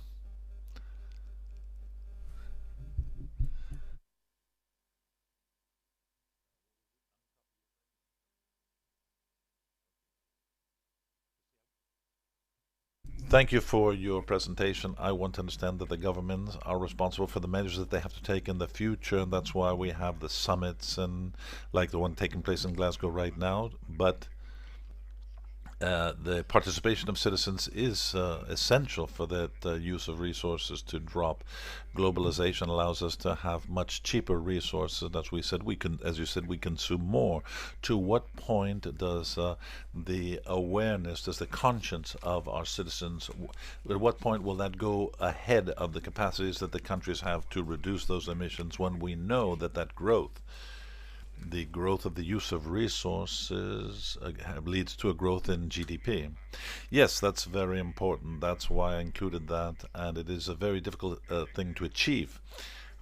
In our book about degrowth, we have these spheres that are co-evolutionary. You need the help of the state, but the state is not going to do something that people don't want. So we have to have people aware of things. But if the if the government doesn't respond, then they're going to live as best they can and with cheap goods, the way we all do. And I'm not excluding myself from that, but it's kind of the egg and the hen, which comes first. You need both. Now, awareness is extremely important. People have to really become committed to this, and the external conditions determine that awareness. So we were aware of the danger of the pandemic until it happened, but then we understood it much better, and people have had different reactions. There are some people deny what has happened, other people want to scare us, but the awareness is there that there is a problem. And I think with the climate change, we find ourselves in the same process. There are important impacts that are beginning to occur, larger than scientists thought. And the awareness that our model is facing a problem, well, that's there. But what are the results going to be? We don't know. And with the pandemic, we have seen how there have been different reactions, different results. The reactions that there will be are going to be different, and that is where I see the coevolution with the state. The state has to provide options where we can channel our concerns and our awareness that at the moment are quite limited, but much more quality public transport give you an option if you want to stop driving your car. I was in the United States and there's almost zero public transport. Ask people not to drive their cars, not to use their cars, is like asking them to, commit suicide and stay at home. You can't go and buy something if you don't have, if you want some food, you can't get it without driving for an hour, and you're not going to walk that long. I mean, if there is no public transport, then if there's awareness, you stop, but you're going to continue driving your car nonetheless. So that's where the policies of the state and the awareness of people are both key.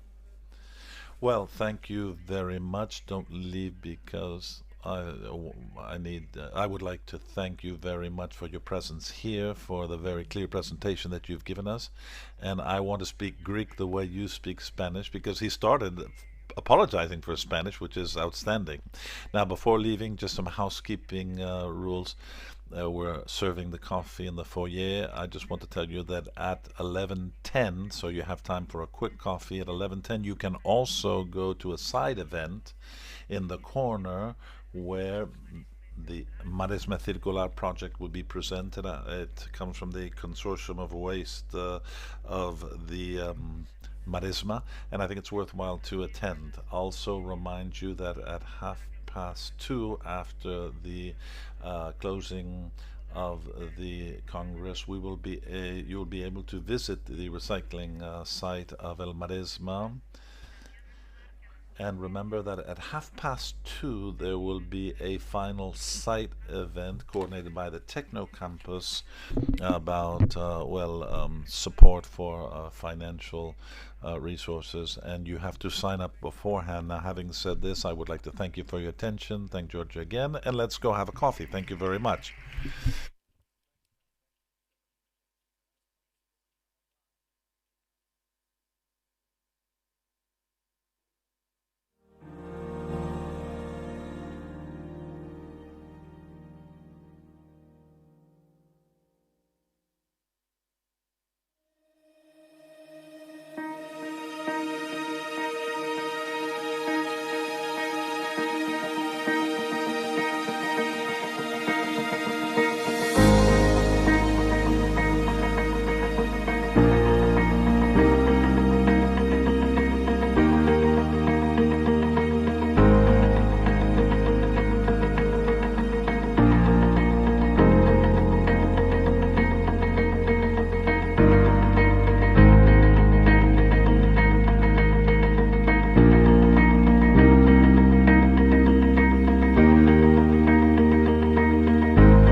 Beats Music.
Wave Beats Music.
Wave Beats Music. Wave Beats Music.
Wave Beats Music.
Wave Beats Music.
Wave Beats Music. Wave Beats Music.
music.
Wave Beats Music.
Beats Music.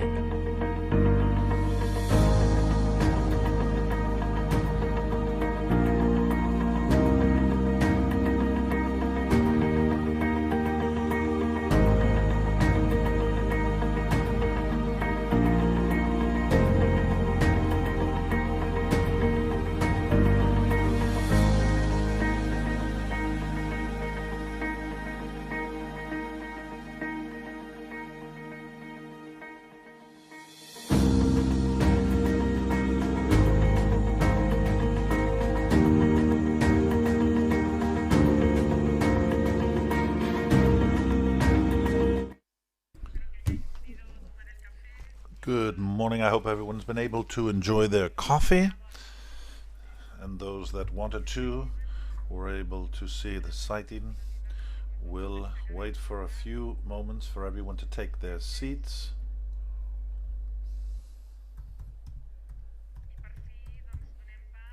And finally, we would now like to give the floor to the presentation of different success stories in innovation and the management of resources.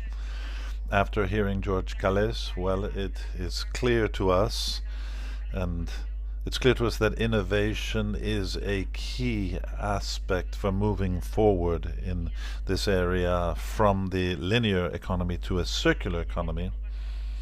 And if this is done in a coherent way with the necessary sustainability and environmental principles, it will definitely be a transforming process.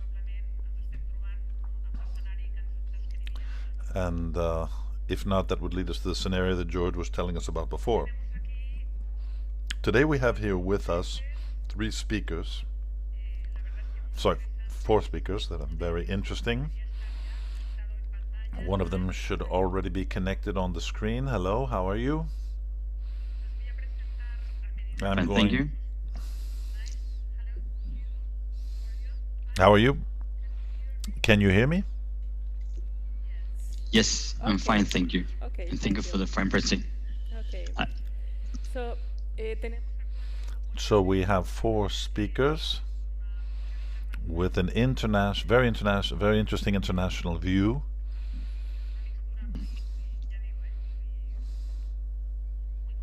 It's a group presentation that's going to tell us how, from different perspectives, this innovation can be put into practice.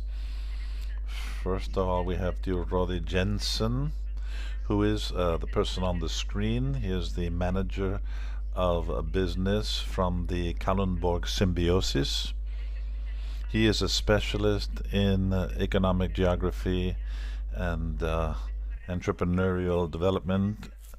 He has been a project leader, and his main role has been to bring sustainable results where there are conflicts between cultures and technology, and he has an important approach to the green growth in the main markets of the world, like Europe, United States, China, Africa. His international view is guaranteed. Tu, the floor is yours. So you're far from us, so begin when you like. Thank you very much, and thank you for this fine invitation for this very, very interesting conference, the Recuwaste. As mentioned, I represent this Kalundborg Symbiosis, where we share a good practice as a leading sustainability in industrial symbiosis. If you just please allow me to present the leading secretariat. We have Lisbeth Ranas, who's heading the secretariat. We have my colleague Pierre, who is a senior symbiosis developer, and as mentioned, I am the senior business development manager, making a fortune out of how to share resources. And then we have my colleague Natjas. He's working on a more compliance level. Just to recap, who are we? And we are the Kalundborg Symbiosis, and our mission is to create sustainable development through partnership leadership. Our approach is towards sustainability, it's a long-term responsible utilization of resources in a balance with the economic, environment and society considerations. And the last one is, of course, connected to the triple bottom line from the Global Compact, but it's also connected to the fact that our symbiosis is located in the middle of the Kalundborg city. So, of course, we are very interested in our how the citizens are actually approaching the symbiosis and how they see the symbiosis in the future. We have a vision, and we have a triangular vision as being the world-leading industrial symbiosis with a circular approach to production. We want to renew. That means we want to strengthen our partnership between the companies, to society, and of course also the commercial partnership. We also want to connect. We want to ensure that there will be the infrastructure of full resource utilization. We also want to connect to external partners. We want to connect in many ways, ensuring that we'll be able to share all kind of circular approaches to which will benefit in our production. The last one is to promote sharing the symbiotic mindset, as I'm doing right now. But I think it's very important that I will share how we look at our approach to the world. But also when I get inspiration from you and from, as I can see the next 3 speakers after me, I will also learn a lot how they work and how they do. So I think it's very important to be part of conferences, to get inspired from abroad, and also to see how we can optimize our own symbiosis. Coming back to the partnership, we see ourselves as a bay of partnership. And here we see the 12 companies, mostly within biotech and manufacturing, but also energy companies, also companies related to wastewater and utility. So we have Equinor, which is a refining oil company. We have Ørsted, which is a steam, electricity, and heat company. We have Gibron Saint-Gobain, which is a plastic box company, as you know, from France.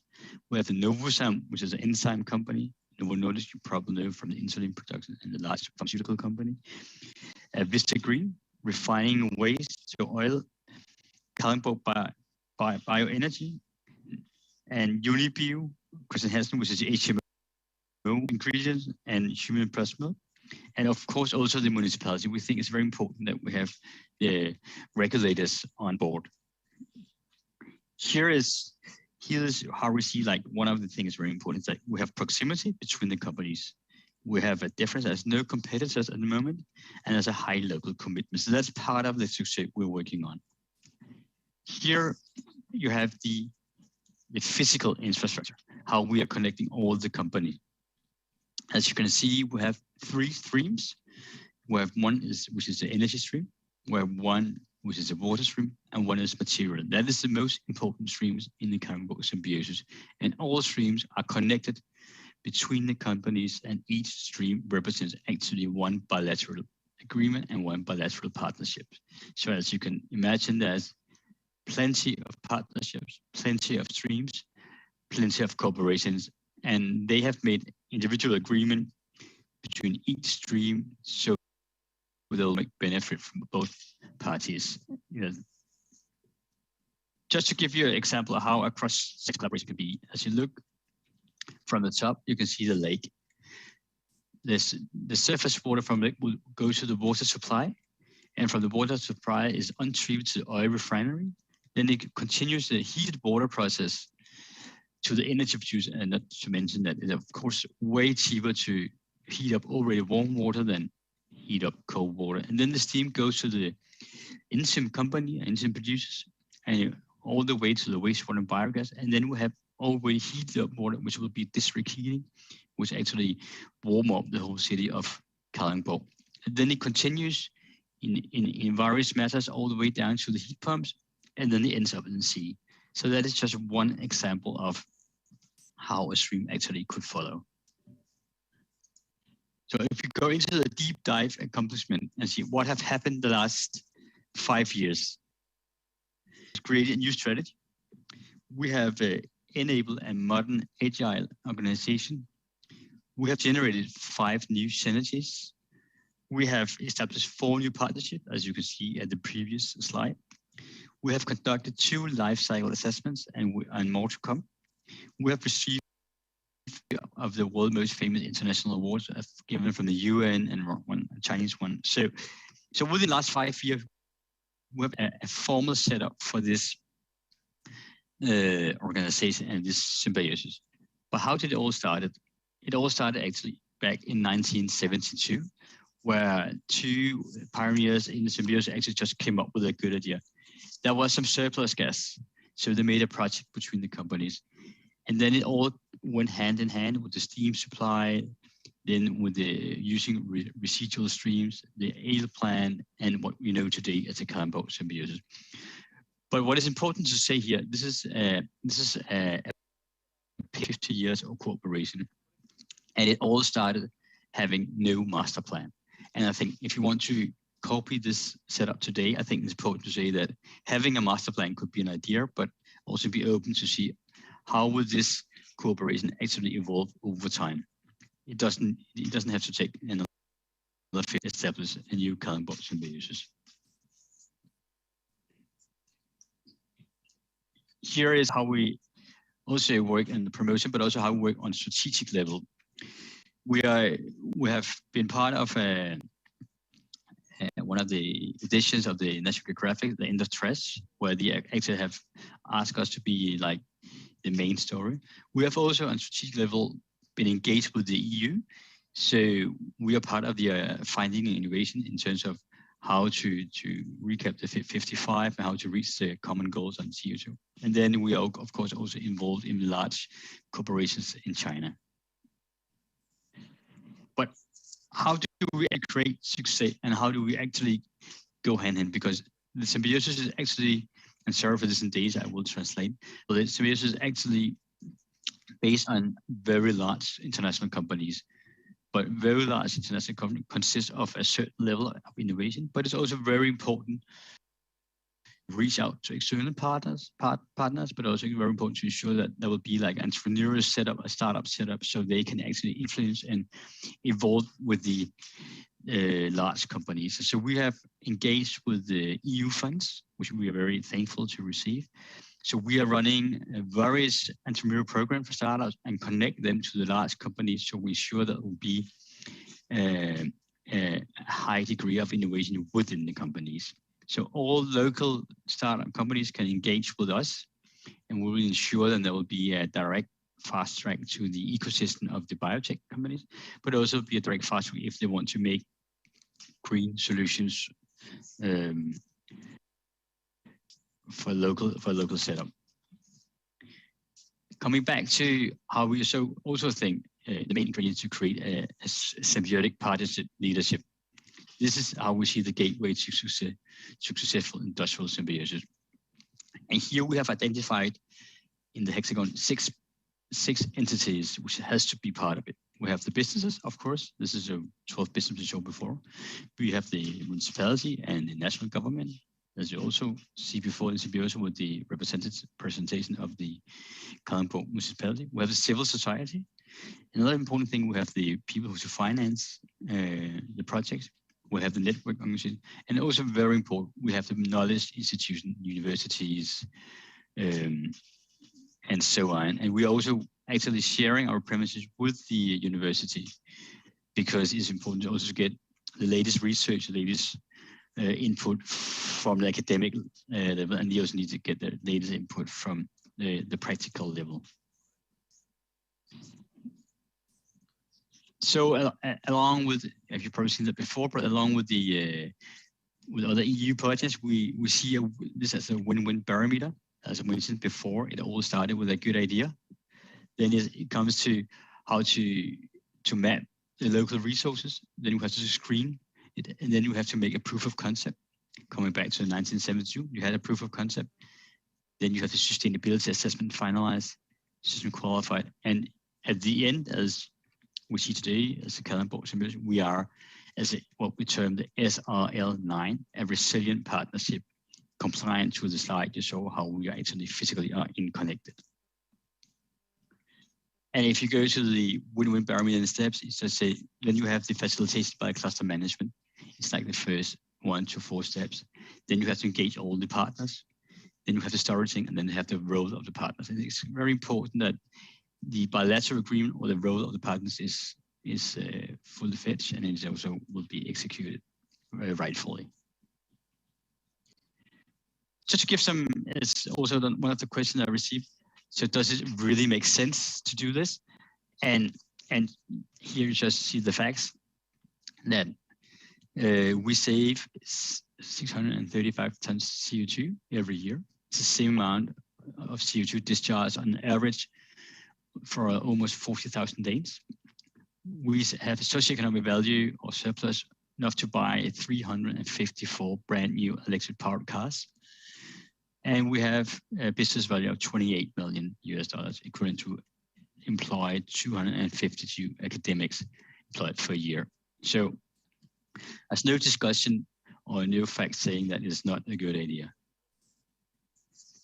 So what can you actually benefit from industrial symbiosis, looking from a commercial point of view? You will increase growth and competitiveness. You will also decouple the growth and the resource consumption. So if you experience growth, normally you will consume or produce or resource more.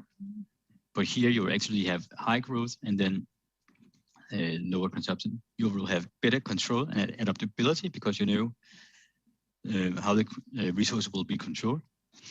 Then there will be better innovation and business development. And then you will increase the motivation and market value for the companies, but also for the regions.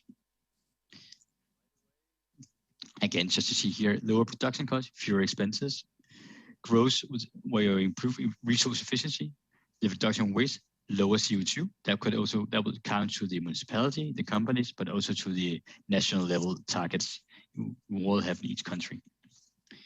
Here we have the adaptability. There will be a wider choice of suppliers, security, and also local resources and less dependence to the world market. Then we have increased resilience by acting in partnership, so we actually are better connected to each other. Then we have the control and the flow management. Again, the innovation part, strengths will be, then you have to develop the innovations and the strengths by connecting with different competences internally, but also a possibility of employee innovation. And then you can create new business model, and then you probably also can create export opportunities. And of course, we are also connected to the sustainable development goals. And we have identified ourselves being active in number 6, which is the clean water and sanitation, affordable clean energy, which is number 7, 9, industry, innovation and infrastructure, 12, responsible consumption and production, and of course the partnership one, which is the last one. This is our governance structure. How are we actually run as a symbiosis? We have a board of directors. There will be one representative from each of the companies you saw before. Then we have an advisory board where we actually discuss all kinds of research problems, challenges, new ideas, and so on. And then we have like an institution for each stream, which is the energy, water, and material. And then we have the innovation board. So if there would be a startup, as I mentioned earlier, having a good idea, we can run them through a fast track process. So they will be able to present the idea as a pitch, and then the large companies will be able to see how they will include this one if it makes sense for them. As mentioned, we are located next to, along with the university, and this is today is called the Helix House. But here we actually have in the house where we have a triangulation of the triple helix with stakeholders that will be authorities, education, and business sitting under the same roof, and we will together we represent the success of the symbiosis. I quite often get the question whether this symbiosis is a closed system, and the quick answer is yes. But due to the fact that we have so many surplus research resources, we are actually able to sell our energy or our heated water to the rest of Zealand, or all the way to the municipality to the capital of Denmark, Copenhagen. So over time, I do see symbiosis as an open system And here we term the urban industrial symbiosis, and we term this as the green energy highway. So we will be able to supply the surrounding municipalities with district heating. So just to finish it up, that the main ingredients for the symbiosis is a connectivity, proximity between the companies, is the partnership, and is of course the commercial matters. And then it is also you have to be open to the rest of the world, and then you have to be open to include the regulators, because they are the key to your own success in many ways. Thank you very much.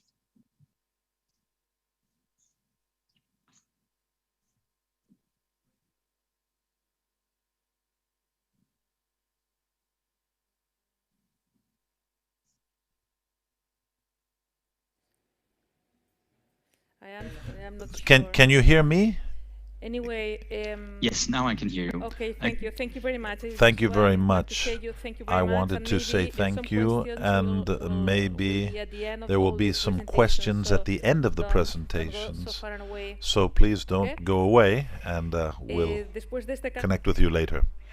After this case of Kallenberg, I would just invite you to think of any questions that you may want to pose at the end of the conferences.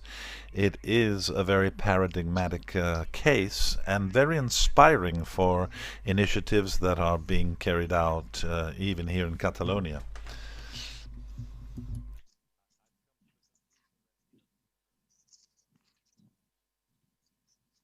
He says, pronounce correctly. Can I stop sharing my screen? Sorry?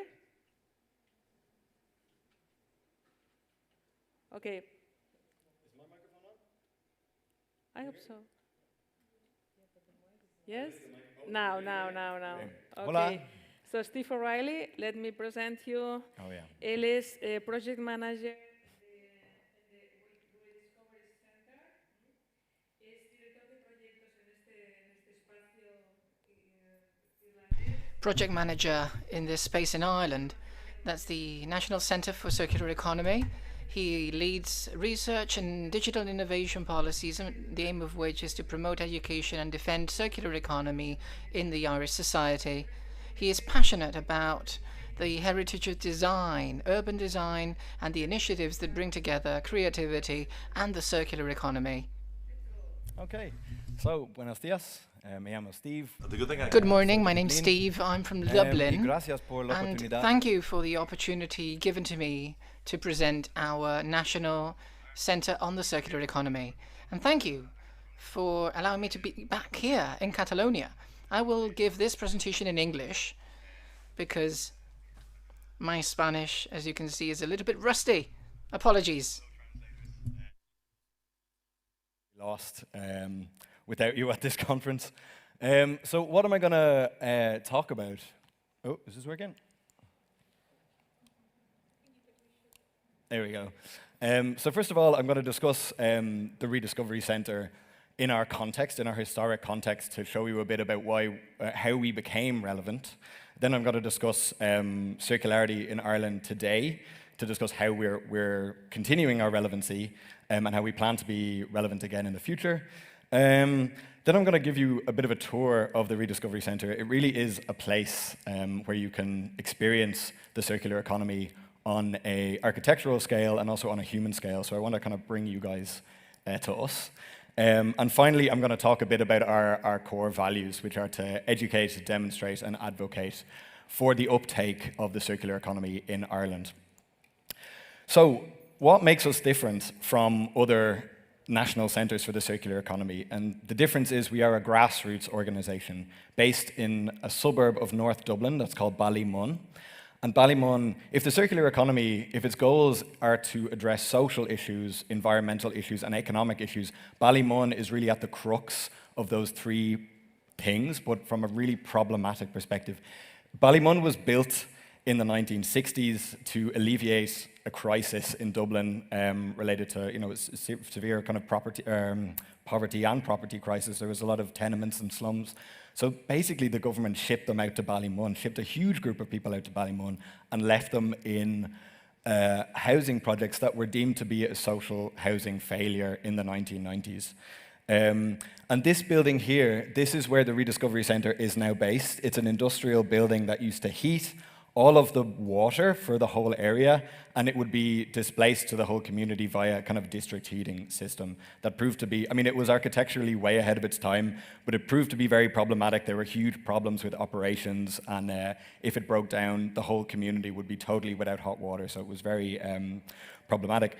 So, the Rediscovery Centre was founded in 2005 to house social enterprises who would take what some people might call waste and upcycle them into brand new items. So we have a furniture social enterprise, fashion, bikes, and paint. And so the goal was to have this kind of incubator umbrella group for social enterprise that could create jobs, that could train up local, kind of create, bring people back into the workforce. There was also envisioned to be kind of like a community recycling center. Like back in 2005, circular economy was very much an abstract concept, so it was thought to be kind of a community space where people could recycle. And as I said, yeah, local training opportunities. So that was 2005, and we've grown from grassroots to now being the national center for the circular economy. So beyond social enterprise, we now very much focus on research, on education, on communication, and specific, I mean, all of those three things are very much the growth areas for the Rediscovery Centre, but always with our, like we grow from our roots, and our roots are social, so we always have this kind of social lens, if you like, to everything that we research and that we communicate. So that's a bit about the Rediscovery Centre. I'm going to now talk a little bit about what's happening in the circular economy in Ireland at the moment. You're going to get a presentation from a lecturer about what's happening in Amsterdam, I believe, very, very soon. But just to give you a brief overview of what's happening in Ireland and what makes it a bit different, we have in Ireland a minister, a government minister called Oisin Smith, who has ministerial responsibility in his title for the circular economy. So I think I'm not sure if it's the first example of that happening in Europe, but it's really useful, and I would recommend it. I don't know if you have push for it, try to make it happen in Spain, because it really does work. And before taking up this position, he really didn't know that much about the circular economy, so we were very much there to guide him on his education. Furthermore, the Circular Economy Bill is now being debated in the Dáil, which is kind of like the Irish equivalent of the Parliament. We also have an all-of-government circular economy program, so kind of cross-governmental strategy to embed the circular economy in lots of different departments. And finally, the EPA, which is the Irish Environmental Protection Agency, they also have a circular economy strategy as well. And we, as an organization, advise all of these legislations and all of this work that's going on. We are kind of like Ireland's a very small place. Not that many people are working in the circular economic field. So we're there as kind of like a reference point for anybody doing circular economic work. So fortunately, we're in a very good position to advise on all of these points here. So that's, on the legislative side, I suppose, things are really moving in Ireland. But on public awareness, it's a totally different story, and public awareness is very much something that we want to address as well. So we got funding to do a piece of market research that would benchmark public awareness of the circular economy in Ireland to understand what do people currently know, is it interesting to them, how might we communicate to them in a way that is relevant to them. And I wanted to address this because I know it was discussed actually just in the questions of the last presentation about degrowth.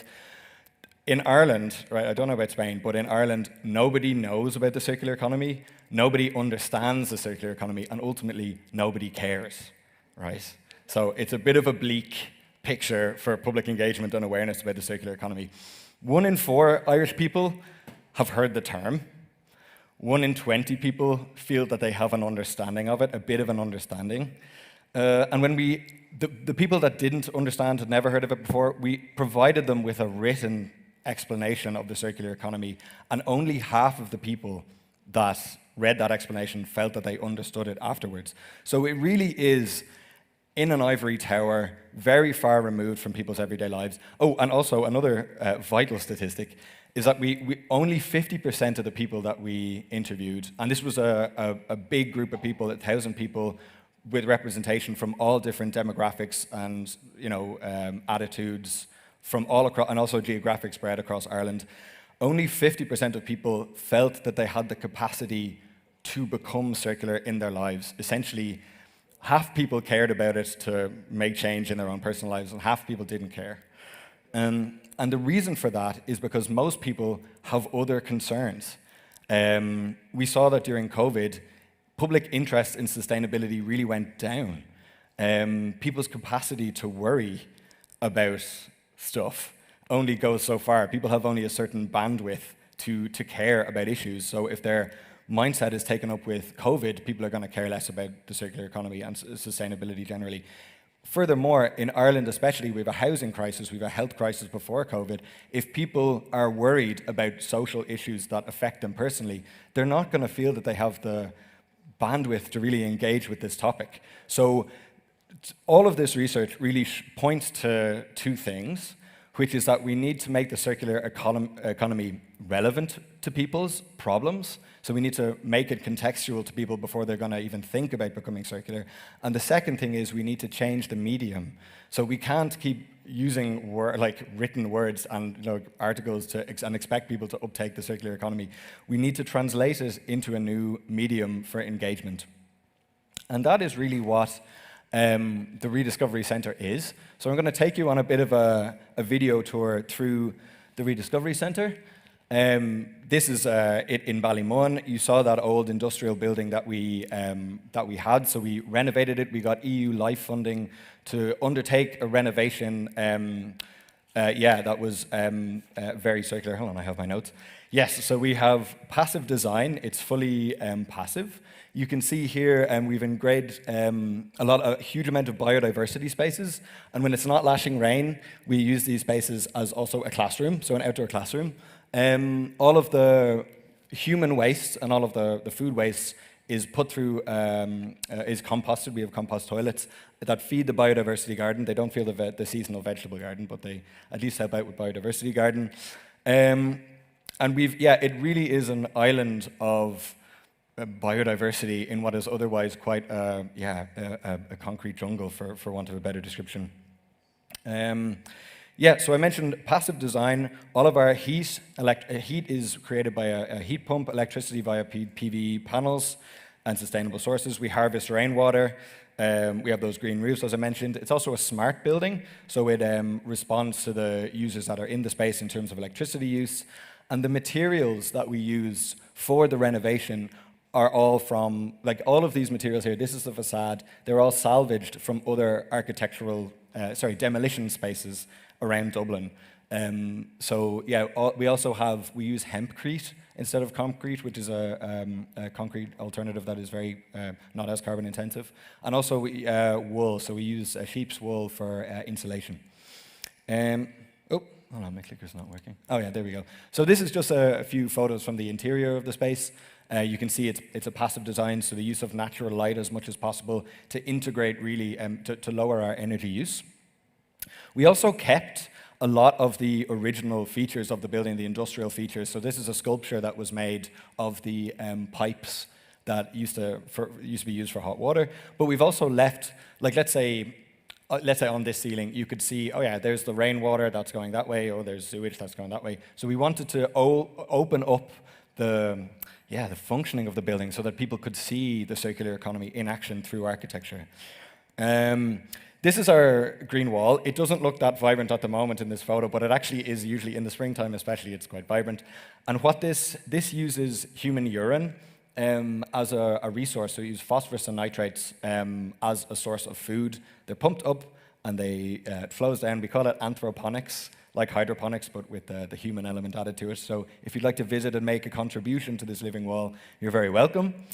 And then we also have our spaces for social enterprise. So this is our reuse space for fashion and bikes, as I mentioned before. And have I got another? I thought I had one more.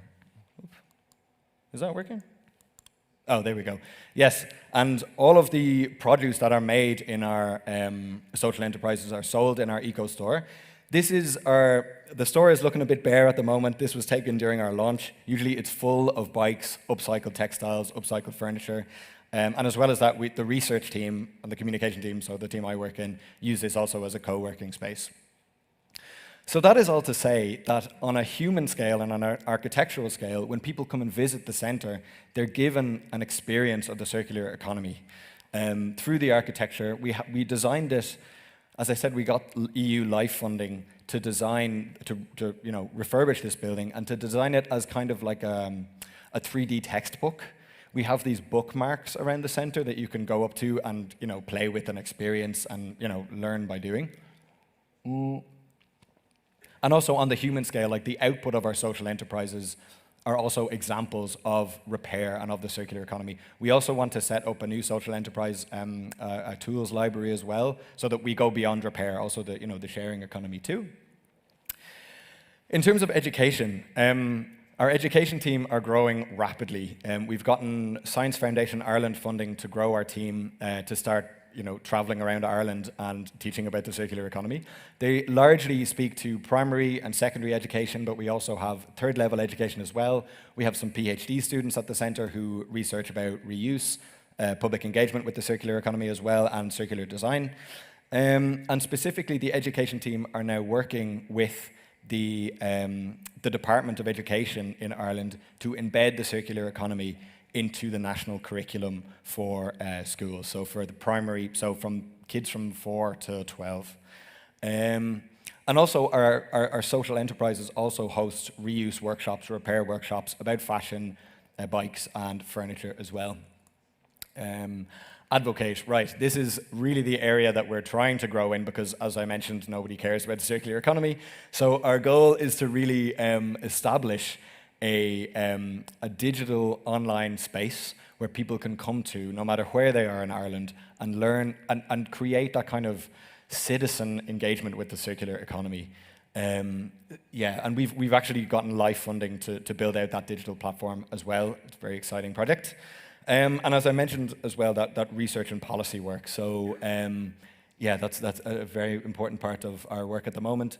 To make our recommendations to government and to, for want of a better word, lobby for the circular economy, we sit on various environmental networks and boards. We have the Irish Environmental Network in Ireland. It's a group of environmental organizations that are represented to basically lobby at government level for their own environmental issues. And our role in that is to promote the circular economy in policy. So we do that through the Irish Environmental Network. And as a final slide, I want to talk a bit about how we do it, like how do we get funding to do this. So we are, I suppose, 50-50 funded by our store, by the education team. Like we sell the workshops that we do. So that covers 50% of our model. The other 50% is government funded. So we are funded by the Government of Ireland, by the Department of the Environment. Oops. We are also funded by Dublin City Council, and finally from the Environmental Protection Agency. So they provide half of our funding, and other funding comes from our initiatives in the centre. We also have a very vibrant community. So we have of funding for specific projects, like, as I mentioned, Science Foundation Ireland, but also the EU LIFE programme as well, that I also mentioned, is funding us for various programmes. We, in terms of our reach, locally and internationally, we sit on the EU's Circular Economy Stakeholder Platform to share best practice across Europe. And on a very local level, we sit on Ballymun community initiatives to make sure that what we're doing is also relevant to the local community in Ballymun. And finally, the network building. Circulera, that point on the bottom, that is Ireland's platform for circular manufacturing. It's a great organization. They just got started. I think they launched a year ago. So anyone in circular manufacturing should definitely check them out, Circulera. But educational institutions as well. So we, as I mentioned, we host PhDs.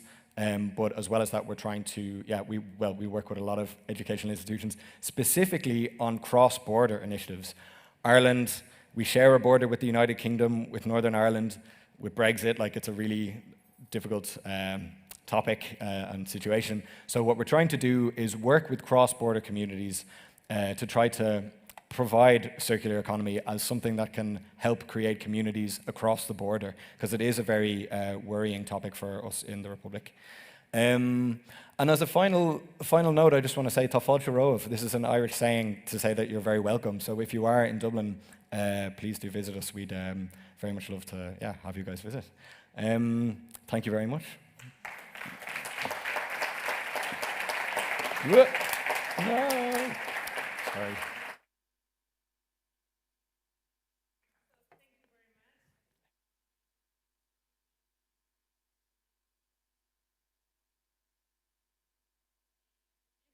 Next speaker comes from Greece as well, no? But she lives in Holland. So let me look for your Electra. She is Electra Kulumpi. Yes? Yes. Ella es experta senior. She's a senior expert in sustainable town planning and circular economy. She is the leader for Prosperous Cities in Virtual Economy. This is a Dutch consultant firm, and their mission is to move forward in the transition towards circular cities with low carbon emissions. Currently, she directs the pilot project Thriving Cities Initiative, the aim of which is to turn cities into socially fair places and environmental safe areas within the limits of the planet. Mic on? Yeah. Hi. Hi, everyone. Yeah, I'm Electra. I'm very excited and a bit extra nervous to be here, but in a positive way. It's, as you can imagine, it's the first public speaking after a long time, and despite the light and the masks, it's so nice to feel you around and share this in real life. So I will be talking to you about the work I have been doing with cities, and especially with the city of Amsterdam, helping them to become a circular city, but integrating a more holistic aspect, integrating both planet and people. Yeah, I work for Circle Economy. We are an organization based in Amsterdam, and our focus is to support cities, businesses and nations to implement a circular economy on the ground. We are really operating in the space between consulting but also activating projects, so we are really engaging with real-life practitioners and helping them to make circular economy a reality and also scale it. And I added this slide last night, and it's just really, for me, it came to my social media and I saw it. Todavía tengo ganas de cambiar el mundo. Because I was personally feeling also, I feel a little bit numb. I wonder how it is for you. But after 2 years of COVID, sitting at home and seeing the world changing so drastically, and yeah, I have felt a bit of a also paralysis myself, thinking about what other changes we might be witnessing soon. That will be so much bigger than COVID, with the climate change and the climate emergency coming so close. Sometimes I must say I feel overwhelmed also in my work, but just coming here and having the opportunity to be with you and share, I don't know, this somehow spoke to me yesterday. Yeah, I think I still have the power to go for this change. And there is a lot that needs to change in our world, and there are major environmental degradation that we witness, and the scientists are talking about a very rapid acceleration of the effects of climate change. And But at the same time, social inequities are huge, and we saw with COVID how it impacted the most vulnerable communities, and we know that we are expecting millions of people be losing their residences and becoming climate refugees in the coming 10 years. And I'm not going to say a lot about this detrimental fact, but what I feel that we are starting realizing more and more, and there is a kind of growing awareness and in the public speak and narrative about the root causes behind those two different sides of the same coin, which are the two aspects of the same root problem, which is actually our current economic system, the model that we operate our economies, which is very connected to and addicted to an eternal economic growth that drives endless production and consumption of resources and products that actually are used for a very short time, and then very soon they're going to become waste. And it's this linear model that actually is operating for the last years, where we take the resources from the earth, we process them, we use them, we create products that we use for a very short time, and then we throw them as waste, or we burn them. But it's time to rethink that obsolete system, because we see the impact that it has, and start looking at what we have been talking all about in these last 2 days, a more circular model that mimics natural cycles and mimics the patterns of nature, where waste doesn't exist, and when something dies becomes food for something else and therefore goes back in the circle of life. So we are looking on this principle of creating loops of reusing, remanufacturing. That's the principle of a circular economy.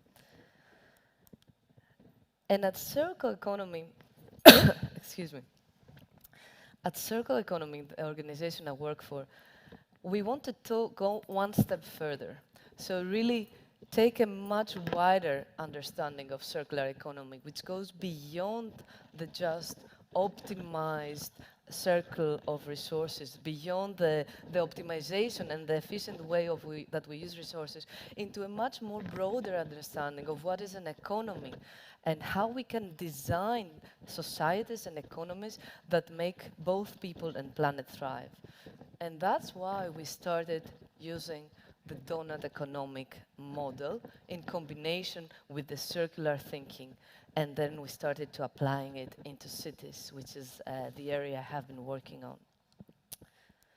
And I'll take a little time to introduce you to the donut economic model for those who have heard it or not. It's a model that has been developed by Kate Raworth, a British economist, a female British economist, and I know you might know that women economists are bringing new ideas in the economic thinking in the last years. And it's simple and ingenious at the same time. As you see, it's a visual that actually summarizes humanity's 21st century goal, which is, excuse me, I have something on my throat, which is how can we meet the needs of all within the means of our planet? Thanks, Steve. And I leave it on pause.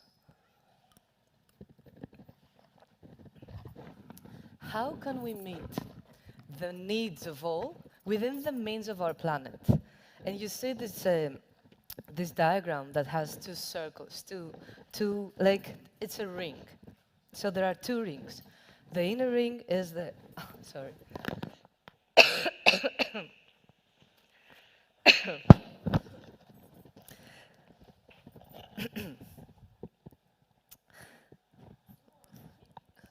Yeah, I'm not worried. It's just something.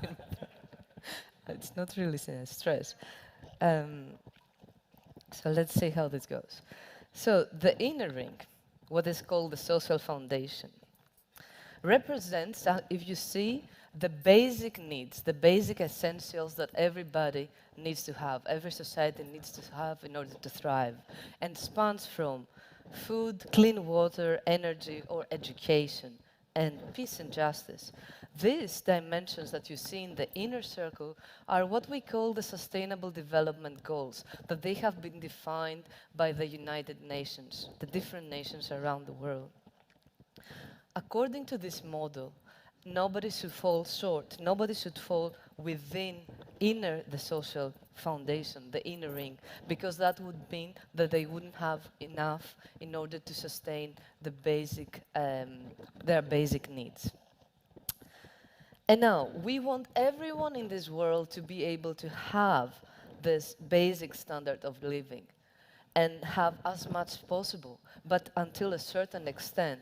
And what is that? That's the outer boundary. That's the ecological ceiling, which is actually representing the Earth's carrying capacity, the capacity of the Earth to regenerate its system without depleting. So this outer ring represents the planetary boundaries, which is what scientists have measured at different themes for identifying the Earth's services and capacity to carry us. So what this model simply says, in a very ingenious way, is that what we want to achieve is to live within this safe and just space, the green space between the two rings, where everybody has enough to sustain the basic life, while we don't destroy the planet and we don't overshoot the carrying capacity of the Earth. So finding this sweet spot in the green ring. And how we are doing? Well, that's our current global state. As Kate says, our current selfie. As you see, we are already overshooting in 4 of the planetary boundaries with like biodiversity loss. We have so little time to address climate change. Chemical and pollution and plastic can be found in the human bodies all around. We are polluting with toxic the air and. And with one that is always so difficult to understand, the richest 1% owns half of the world's health. That is what wealth, that's what it shows, the inner ring. That despite all this abundance in economy, we still don't manage to meet the basic needs of all these people. So what does it mean to take this general concept, this thinking of the donut, and apply it to cities? That's what we try to do in collaboration with Kate Rayworth and the C40 Climate Network of Cities. And this concept you saw is actually summarized into this question that you see here. And we started to ask the pioneering cities this question. So how can our city, how can Amsterdam be a home to thriving people in this thriving place, while respecting the well-being of all people and the health of the whole planet? And you will see in this long question that there are different dimensions of local and global, social and ecological. So we started asking those 4 different questions that they can define a city. And you can see that there is the local dimension that has to do with what make people thrive here, but also what would it mean for the natural environment to thrive. But also the global aspects. And here we are thinking and we are talking about the consumption of products that take place within the boundaries of the city, but they have been produced and transported from elsewhere. So we don't see actually the impact. It's the indirect impact of the emissions that are embodied in all these products that we use here. So we are looking also at the global ecological impact. So what is the impact on the health of the whole planet? And what is the impact on the well-being of people worldwide? And these 4 questions actually lead to what we call the portrait of the city portrait, that includes information both quantitative and qualitative, and create actually a snapshot of where the city is now, and can be enlivened and can be, and the city can take it and add initiatives, programs, activities, stories to make it, bring it into life. And it's actually, right now we are talking, Barcelona is one of the cities that is developing this kind of portrait. It's the University of Barcelona in collaboration with the city and the region that they are developing this very first tool, the Donut Barcelona. And I'm curious to see where they are, and I'm going to talk to them tomorrow, and how they are planning to bring that to life and use it into policy making. But let me take you to the example of Amsterdam, because all this was the theory.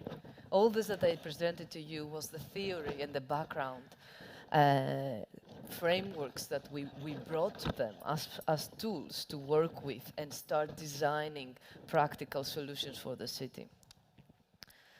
So Amsterdam has a strong vision.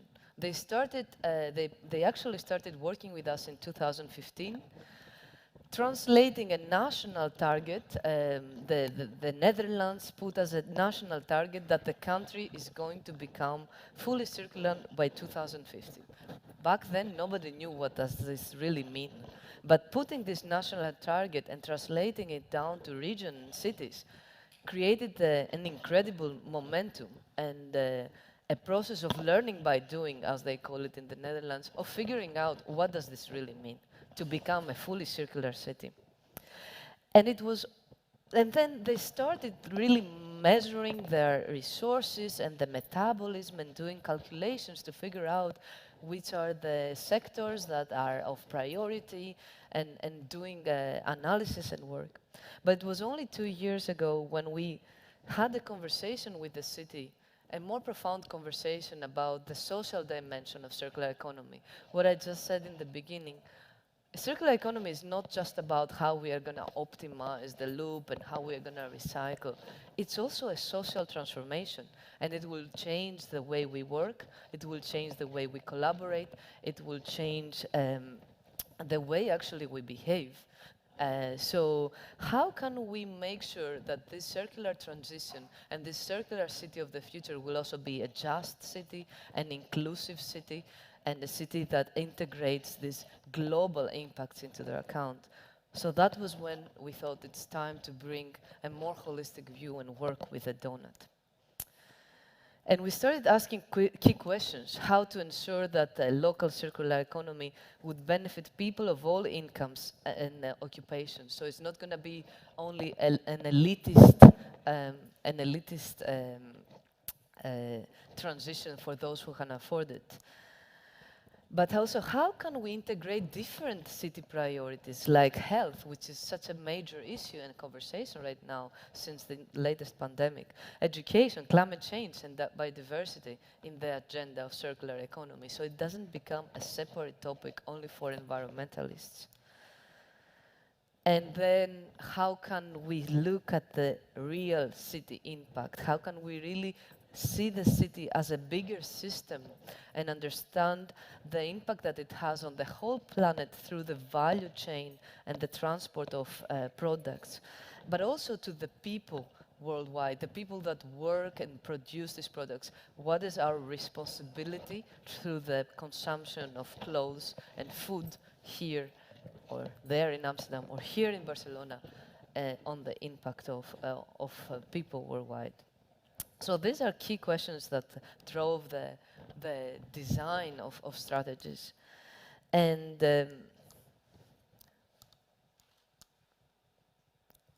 yeah, it was a true journey of co-creation. We brought more than 15 departments of the city, as well as representatives from different fields, experts, around one participatory process, as we call it, with many different interactive workshops, bringing all these people around the same table to break through the traditional silos that we usually see when we are trying to solve different problems. Climate change is one agenda, education another agenda, circular economy, waste a different agenda. But we know that when we want to create deep systemic transformation and change, these are topics that are so intertwined, and actually the strategies we need to design, they need to be linking to all of those and look at the big picture. So starting with that as a key principle. And then we started to use the donut and the concept as a tool. For example, here we mapped all the city targets, the targets that the city has currently in the different themes along the donut to see which topics are covered and which are not, where the city is standing right now. And we started using this thinking of social and environmental. How can we combine the benefits? How can we reduce our environmental impact? How can we create circular solutions while we are integrating as much as possible the social dimension? For example, how can we design a strategy about housing? How can we design circular housing, but which has also positive impacts on people's health, which has positive impacts on education, or how can we integrate education in the way we design circular housing, but on climate and air pollution, or even gender equality. How can we broaden the way we think about circularity and integrate those elements? And the journey was becoming bigger and bigger. So moving from like about 60 people in a room to 160 people here, where we brought in the larger community of change makers of the city, and that was experts, businesses, institutes, to really work together in designing strategies and validating and bringing their knowledge from the ground and saying what can really work and what doesn't. But also asking them, how do you think you can contribute with your services and activities to this vision? How do you see yourselves as part of this vision? And what do you need? How can we support you? How can we work together? So these are the basic questions that need to take place in those transformative journeys. So outcomes, practical outcome. That is what was the outcome of this about 8 months journey that we went together with the city and the stakeholders. Well, the Amsterdam Circular Strategy of 2020-2025 that was published during COVID and took also such a big repercussions around the world with media like Time Magazine and The Guardian presenting the case. But also you can see like a strong, more holistic vision for the city that wants to become a thriving, regenerative and inclusive city for all citizens while respecting the planetary boundaries, while living within this green ring of the donut. And I will give you a few examples of what are the strategies we created for each of these 3 priority areas. Which is food and biomass is one of the areas of major impact for resources, consumer goods, and construction. So for the food and biomass, the city has prioritized to shorten the food value chain. What does that mean? Try to bring the food production closer to the city. With the power that the city has to provide space, bring the food production in urban and peri-urban areas so that they can create a more direct link also with provision of space for food markets, more direct link between producers and residents. And I know that that's something that Catalonia already has a lot of this experience of such models.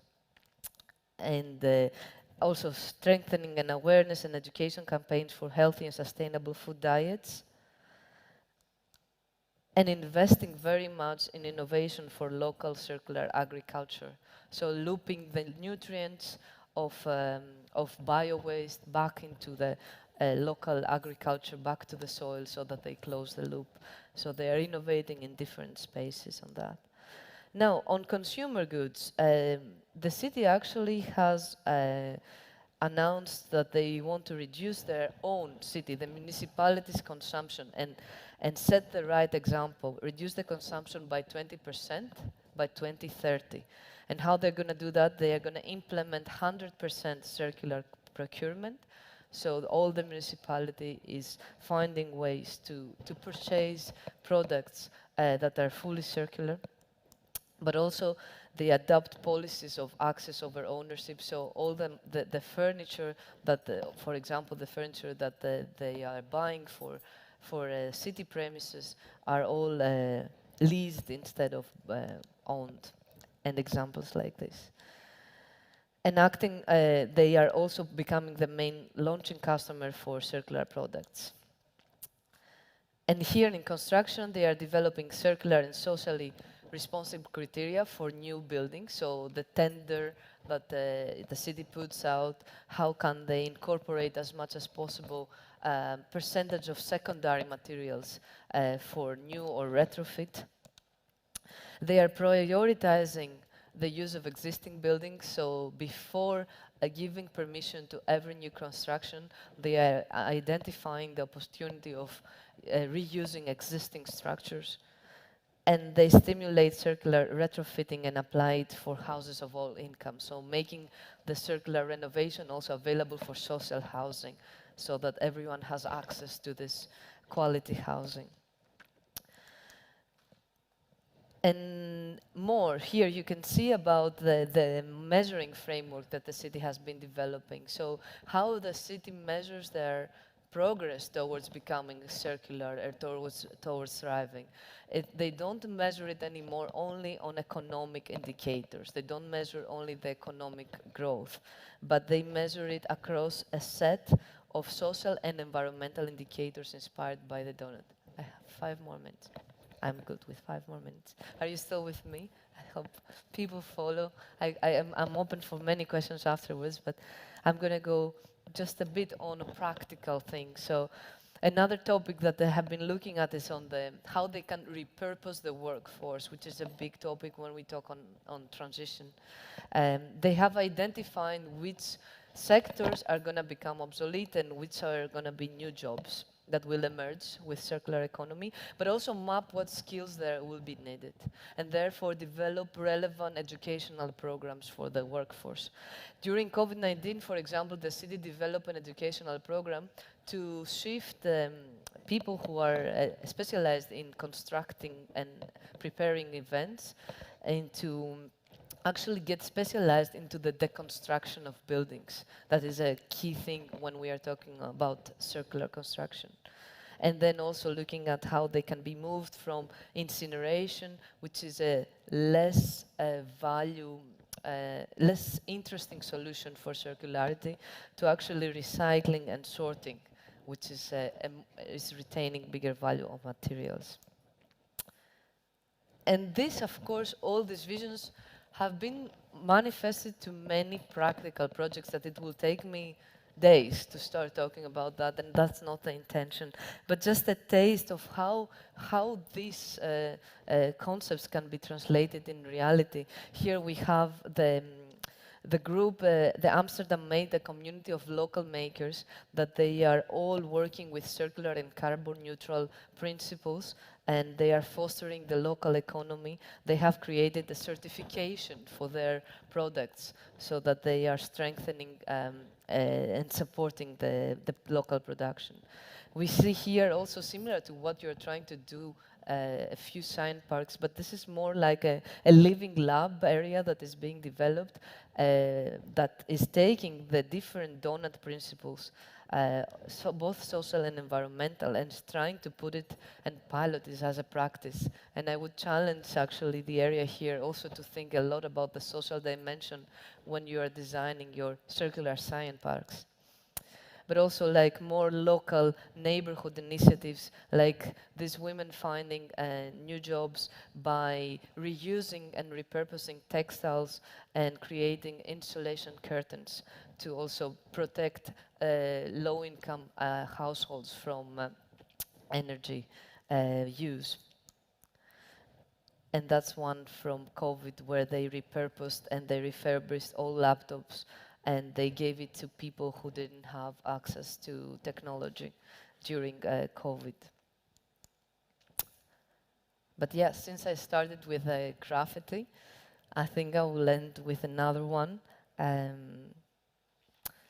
in all those processes that I have been involved with cities, and Amsterdam is only one, and I've worked around the world, and also with the area of El Valles, we have developed a circular vision between different towns here. There is one thing that speaks a lot to me, and I always try to bring for this circular transition and this circular economy. One is, for me, the key ingredient is the collaboration. We will need to find totally new ways of connecting with each other from different sectors, from different fields. We will need to exchange so deeply. We will need to find so deep new bonds of collaboration. And it's the only way to come to the solution. There are no immediate answers. There's only the journey that we can create together. And I'm very, very keen to work and hear from you also how we could bring this work in other places. So thank you very much. That's from me for today.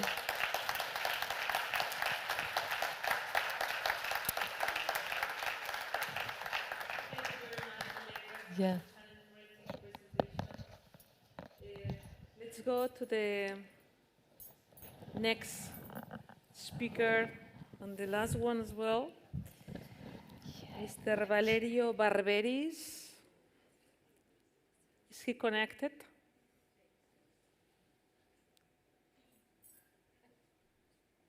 Él se va a conectar. He's going to connect.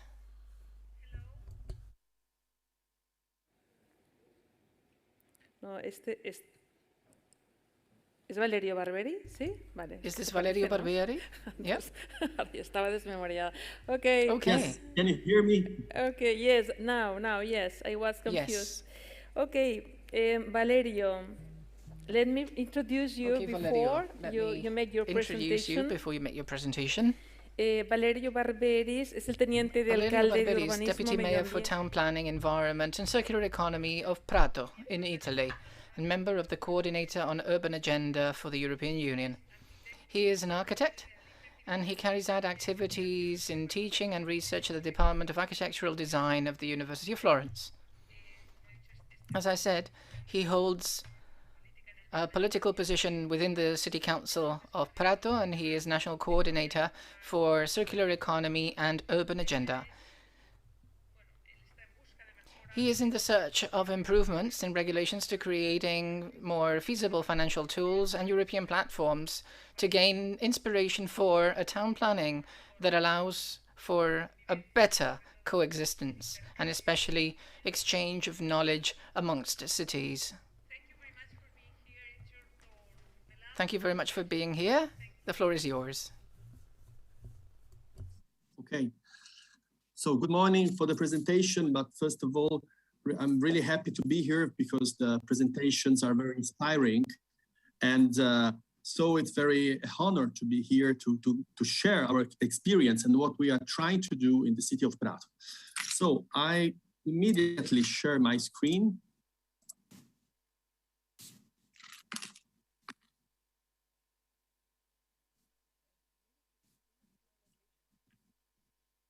Okay, so I hope you see it. Just a glimpse on the city of Prato. The city of Prato is a middle European city, around 200,000 people, making it the third in terms of inhabitants of central Italy after Rome and Florence. But what is relevant of the city of Prato is, is that it is still one of the largest textile districts in the world. Of course, the largest textile district at the European level, with 3% of European textile production making in the textile district, and also now with a big district in fast fashion, basically connected to the Chinese entrepreneurs, but at the same time an ICT sector which is very important, universities and so on. What is important for the city of Prato is that there's a kind of tradition of circularity, especially linked to the textile district. I'm going to show you later. This is a glimpse instead of how Prato is. Prato, you see, it's a city with a very dense urban tissue in some parts, but at the same time, there are still a lot of natural corridors connecting ecologically the city and creating a landscape, a urban landscape that is blurring between architecture, urbanization, and nature. This is a picture of the action plan on urban forest made by Stefano Gori Architetti, where you see that the strategies at urban level that we are producing starting from 2014 are basically based on this dimension of the city. From one side, circular economy strategies where the city has a very dense urban tissue, and urban forest strategies for the natural part of the city. Prato, you see here, has a long tradition of circularity, basically made on the theme of the textile district. You see here the values in terms of GDP and in terms of export and in terms of a number of firms and employees, but at the same time has also a strong tradition in the infrastructure of the reuse of water. GIDA, the treatment is a treatment plant where civil and industrial wastewater goes, and then after the traditional treatments of water, the water is follows several other treatments, and then it's introduced in one of the biggest industrial aqueduct of Europe, with 50 million cubic meters of water that go back to the industrial sector. What, in my opinion, is very important, and also following the example of Amsterdam Circular City, which of course is an inspiring model for everybody who deals with economy in the world, is that starting to 2000, we tried to connect the strategies of the city at urban level, so urban policies, to the SDGs, and following a very strict strategies following four main themes: digital transition, circular transition, environmental transition, and together connected with social equity. In my opinion, it's very important to connect the digital, circular, and environmental transition to social equity, has been pointed out by the experience of Amsterdam, because we need a holistic approach at urban level where cities are facing the task of being the most important places where transition can happen. From a physical point of view, because of course, as you know, in Europe, at least 70% of people live in cities, and the future of Europe is in the cities. Policies that are relevant not only for cities, but for the European level. So we have to face, and we have to analyze, and we have to deal with urban policies that need to have a holistic vision considering all these different aspects. So just a glimpse on what the city is involved in. So for this digital transition, there's a digital agenda connected to the Prato Smart City program, and also a program where it's trying to create a competence center and a research center connected the digital innovation to the textile district. Environmental transition follows several programs. The Prato Urban Jungle program and the Prato Forest City program are together the main strategies on urban forestry strategies. Then there is the PIES and the NBS and energy efficiency of the city, and the climate action plan, mobility plan, and of course, what is relevant also of smart logistics. Let's go and see deeply what the city is doing on the circular transition. Circular transition follows a strategy that on one side follows the strategy on creating a cluster for sustainable fashion of the textile district of Prato, that has a long tradition on circularity. The traditional textile product of Prato comes from the reuse of all clothes that comes from all over the world. They are treated, and then through an industrial process, the old garment goes back to the fiber, and then from this fiber, especially wool fibers, in the industry in Prato creates new tissues and new garments. At the same time, this specific issue on the textile district has moved on a broader vision on Prato Circular City, and then on the festival on circular economy, which is hosted in Prato. So let's go and have a look on what is happening of Prato Circular City. Prato Circular City is actually a program of a governance model of the city that follows the experience that the city of Prato was able to do as a member of the Partnership on Circular Economy within the program of European Urban Agenda. The city of Prato was the coordinator at national level of the Italian participation to this partnership. And so it was very important to be part of this experience. Of course, bigger cities like Amsterdam, Barcelona, and so on, they are connected in a network of the most important city in the world, the leading cities of the world. And so they are always sharing experiences. For middle European cities, there are, of course, several networks of cities, like and the programs like Urbact or like Acte, Asier Plus, or like many other programs. But it's very important for middle European cities to be part of these networks, because if from one side metropolitan areas has the responsibility of showing which is the rules and which are the processes that they can move. On the other side, there are also middle European cities and smaller European cities where, for instance, there's not this strong impact of the finance and on the transformation at urban level. And so they must create their own vision and their own approach, have this approach to the transitions that we would like to have. Prato Circular City, so it's a program that is trying to create within the city a governance model accelerating the transition on circular city, not only for the textile district, but especially on the other fields.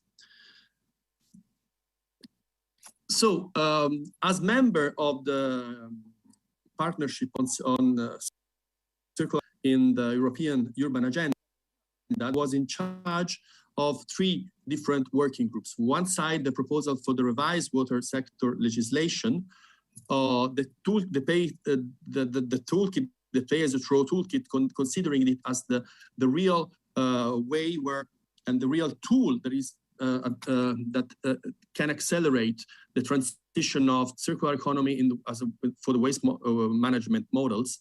And it was very important for us the urban circular use of spaces and buildings. This was a working group together with the Catalonia region. And so it was a co-action plan created by the Partnership on Circular Economy and also by the Partnership on Nature-Based Solutions and Sustainable Land Use that tries to link the urban planning programs and urban management strategies to circular economy, to a circular economy attitude. So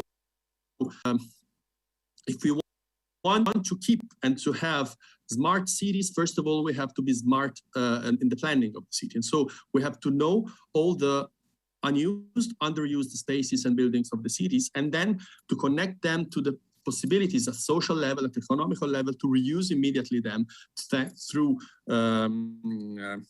strategies of adaptive reuse, for instance, but also connected this to the bigger vision of the city. And so considering these as a real tool to create social innovation, social inclusions, to activate economy, collaborative economy, but also economies of the finance. And so creating this process, this virtuous process where what already exists is considered something that is already there for a lot of uses. And so from this point of view, the approach is to introduce the concept of the need for the cities to have a urban reuse agency at urban level of the offer of spaces and buildings and the demand. So the program Prato Circular City then was the occasion to apply the models that were developed in the partnership, also in the Partnership for Circular Economy at city level in a middle European cities. And the 2 main themes are to strengthen the image of Prato as a circular city. because at the end, starting from the experience of the circular textile district that goes back in its circular tradition to 200 years ago, then the city of Prato has a kind of, let's say, circular behavior of the city, or also at social level, where citizens are really aware of the circular approaches in terms of social innovation. And so, for instance, using and improving collaborative economy models, use of the city. It's not that common that starting from the 70s of the 20th century, the city of Prato has been using and reusing old industrial buildings to have their important institutions of the city, the theater, the Chamber of Commerce, the Museum of Textile, the main library. So now it's quite common, but this was not quite common in the 70s. So considering that the city of Prato has also a long tradition on reusing the city and the tissues of the city. And then the second theme is to establish, of Prato Circular City, the second objective is to establish a permanent table with the stakeholders of the territory. So following also the example of Amsterdam Circular City, where the bottom-up and top-down processes are put together. The methodology is considering the Prato Circular City as a smart living lab, and so a participatory process where experts are put together in a table, and they decide, thanks to the technical and scientific coordination of the municipality of Prato and the University of Prato, the Laboratorio Arco, and so creating and connecting all the stakeholders at different levels. The model that we are approaching is expressed in this slide. From one side, there are the three main pillars of the European urban agenda. And so working on a model where better regulation, better funding, and better knowledge are the main objectives to be developed. But on the other side, the themes where the city can produce urban policies for the acceleration to circular economy, and so urban agriculture, residential area, production and trade and services, and so on, are put together in a framework where social innovation, urban regeneration, and social cohesion are considered as the main theme that should be considered. So these are the tables that are there working now, and each of them is formed of several working groups. Table 1 is for textile and clothing district and industrial symbiosis. Of course, we are in the city of Prato, so the city of Prato, it's extremely important to develop urban policies for the textile district, because it means you understand that if we produce urban policies at urban level for the textile industry, it means that we are producing industrial strategies at European level for textile and fashion industry. So making it relevant to introduce a strong connection between the production of fabrics and the producers of garments, and so creating a strong connections also with the fashion world, which is going to and needs to go in the direction of circularity, and where now circularity is the main frame and is considered as the real theme. Sustainability is considered a part of a more circular vision of the fashion world. So Prato, from this point of view, is approaching, thanks to international ONG like Greenpeace, or working together with the big groups of the fashion world in order to develop real strategies to get and to introduce circularity and circular approaches in the textile industry. The second working group, and so in table 1, textile and clothing industrial symbiosis, there are several working groups working, for instance, in the communication of the circular textile district of Prato, in the problems of end-to-waste and new business model of the waste of fabrics, in the end of waste, the problems of the end of waste legislation at national, regional, and European level, and so on. So there are several working groups. Table 2 is management of urban resources, and so it means all the flows of materials at urban level, and especially from one side, what can be done through the waste management processes, but on the other side, and this is more relevant, what can do at the urban level and especially at municipal level in order to introduce circular economy procedures in the process of the public works and also in the private sector. So introducing relevant increase, for instance, of surface if in the private sector are used materials that comes from the reuse industry. Table 3 is on circular consumption, and so working with local distribution, supermarkets, and so on. So introducing an approach where the circular approach to life is considered as a mainstream, and so working at schools with students, working with sports facilities, working with the public canteen, and so on. Table 4 instead is to create a sustainable urban and circular agricultural system where urban agriculture is considered as a theme and in order to develop bioagricultural strategies at urban level, but also connecting them with food policies at urban level. And so creating a direct connection between the production of food at urban level and the distribution of food through shops, supermarkets, but especially with public canteen. I would like now to show you some experience at urban level of what does it mean to have let's say a urban circle, urban policies that translate in urban in a urban approach the circular economy. This is one of the most important one of the starting point of the textile district in the city of Prato. The hexagon is the city center, and you see on the western part of the city there is this district is called Maharotto Zero, where now most of the Chinese community lives, so it's also called Chinatown. And this is a urban area of around 70 hectares made all of industry made in between the 50s and the 70s, and where you see the city is completely covered with buildings in a type that is formed by residential 2-floor buildings along the street and industrial buildings that covers also 100% of surface of the area. Here, the industrial district of the city of Prato flourished after World War II, and it's one of the most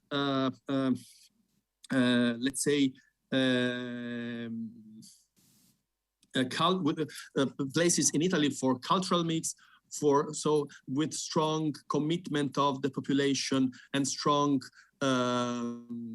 conflicts also between the Italian community and the Chinese community, but where things happen. And so it's a very interesting place where a lot of things are happening, and where of course there is also the dimension of multiculturality of the Chinese community, but where of course the main theme is that we are achieving that there are a lot of very important buildings coming back from the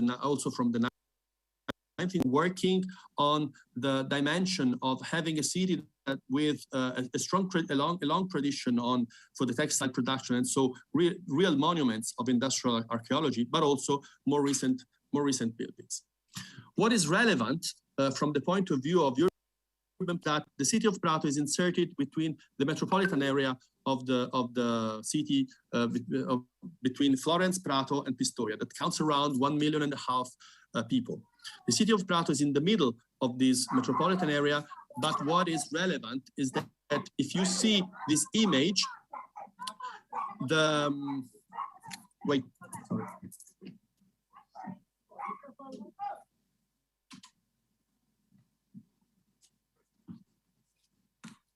sorry for that, the dog was engaged. So the city of Prato is in the middle of this metropolitan area, where you see that there is a very important community of in the creative sector, universities, with entrepreneurs, with schools, working in the fashion field, textile field, ICT sector, and so on. So what we are saying is that actually the Macroto zero area where you see is here, there is the center of Florence, the hexagon is the center of Prato, next to the city center, is that this is the creative district of the metropolitan area. So during the years, this big vision of the city that follows the and says, this is the creative district of the metropolitan area, because there are a lot of old industries that are ready there to be used by creatives. And this is going to be a strategy also in terms of creating integration between the different communities that are there. But first of all, these are buildings that are ready to be reused, but through an adaptive reuse strategies by creatives, has been a real laboratory of circular economy strategies. From one side, at the cultural level. So introducing and creating the opportunities for a cultural association together with the Museum Pecci. The Museum Pecci is one of the 3 museums of contemporary art in Italy, and it's in Prato, and creating the opportunity for cultural association to go there and to work reusing the buildings, and so introducing creativity at urban level and introducing an interaction between the work that then the everyday works that they make with the communities of the people living there, working on enhancing the cultural mix of the city, and so working on the inclusion of everybody, the Italian and the Chinese community, and so creating occasions, festivals based on the cultural mix of the city. On the other part, an activity working on common goods and sharing economy, so enhancing and creating the occasion for creativity at urban level to develop small but also big experiments of sharing economy and also collaborative economy. And so trying to use the spaces of the city and the buildings of the city to become parts of this activation of circular economy strategies in the district. Then, of course, participatory and co-design processes. So working with the citizens to describe the bigger vision of saying this is the creative district of the metropolitan area. We should reuse directly all the buildings, but this means that we are creating the transition of this district to a creative district with new entrepreneurs, with new social activities and so on. But we have to work, of course, with citizens in order to introduce the big strategies and also making the citizen be part of this transition. Sorry, Valerio. Strategies of, yes? We are absolutely out of time. So. Okay, I'm finished. Yes? Okay. So last word? And so, yes, last two. So the activation of space and citizens with temporary use and functions. And of course, at the end, let's say a broader program that is going to be, that is developing this vision on 1 hectare with new public functions. Okay. So introducing co-working places, media library, a restaurant, and a covered market, and so on. I just would like to finish introducing one aspect that, in my opinion, is very important. That circular economy strategies goes together with urban forestry strategies, and so circular transition of the city and the transition and the environmental transition of the city should be part of the same attitude. So this is, for instance, just a slide of the urban forestry strategies of the city, and this is these are some slides of the Prato Urban Jungle Program, where we are working on introducing and connecting circular economy strategies to urban forestry strategies, reusing the existing buildings in the very dense area of the cities as really places where to put a new vegetation, thanks with the use of nature-based solutions. So thank you. I'm sorry if I was long. Yes, but I hope I was at least. Thank you very much for giving your presentation. It's a pity because all of you have lots of interesting things to talk about and lots of things to show and to teach of us. So it's a pity because we don't have time enough to discuss with you.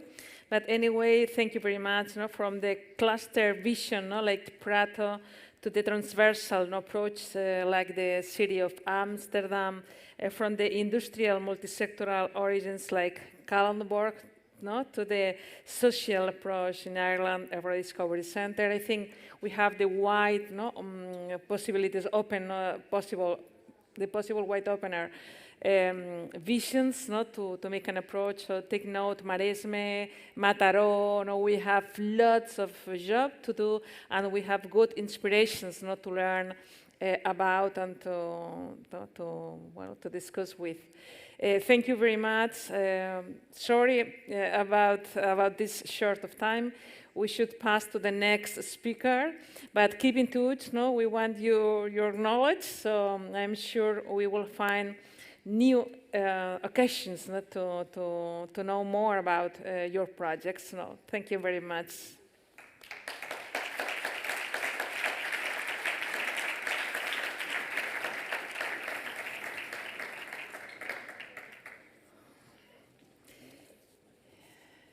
And despite the fact that we have very little time remaining, I mean, we've had a very intense morning. I don't know you, but I am doing a master's program here, a concentrated master's program to learn about many projects. So we are going to hear from Pilar Chiva. Hello, Pilar. We have the pleasure of presenting a project that is closer to home, and we have lots of examples to explain, but of course what we want in this Congress is to see these projects. Pilar Chiva will be presenting this. She is very well known by all of us. She spoke, we heard earlier from our Irish friend that the responsibility of the circular economy is at the level of the ministry, then everything goes well. And she is responsible in Catalonia for circular economy, so we have those possibilities of upgrading or she is the director, as everyone knows, of the area of circular economy for waste of Catalonia. She has a degree in chemistry from the University of Barcelona and over 20 years of professional experience in the Catalan public administration. She has held different positions, and currently she is the person responsible for the circular economy in Catalonia, and she has 10 minutes to present to us the project of circular economy in fashion with the Pact for Circular Fashion.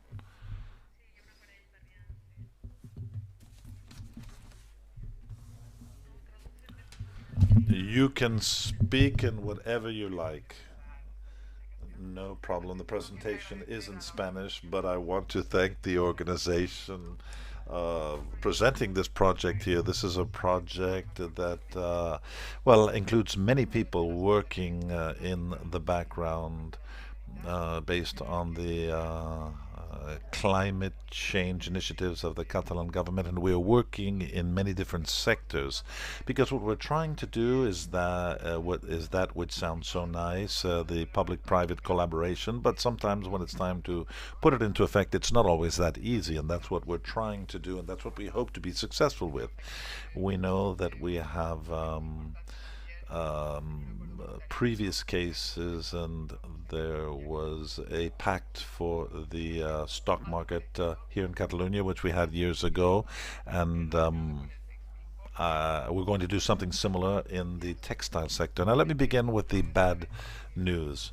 All of you know that the textile sector is one of the greatest consumer of resources and one of those that have the greatest environmental impact. Here you have some figures in the world.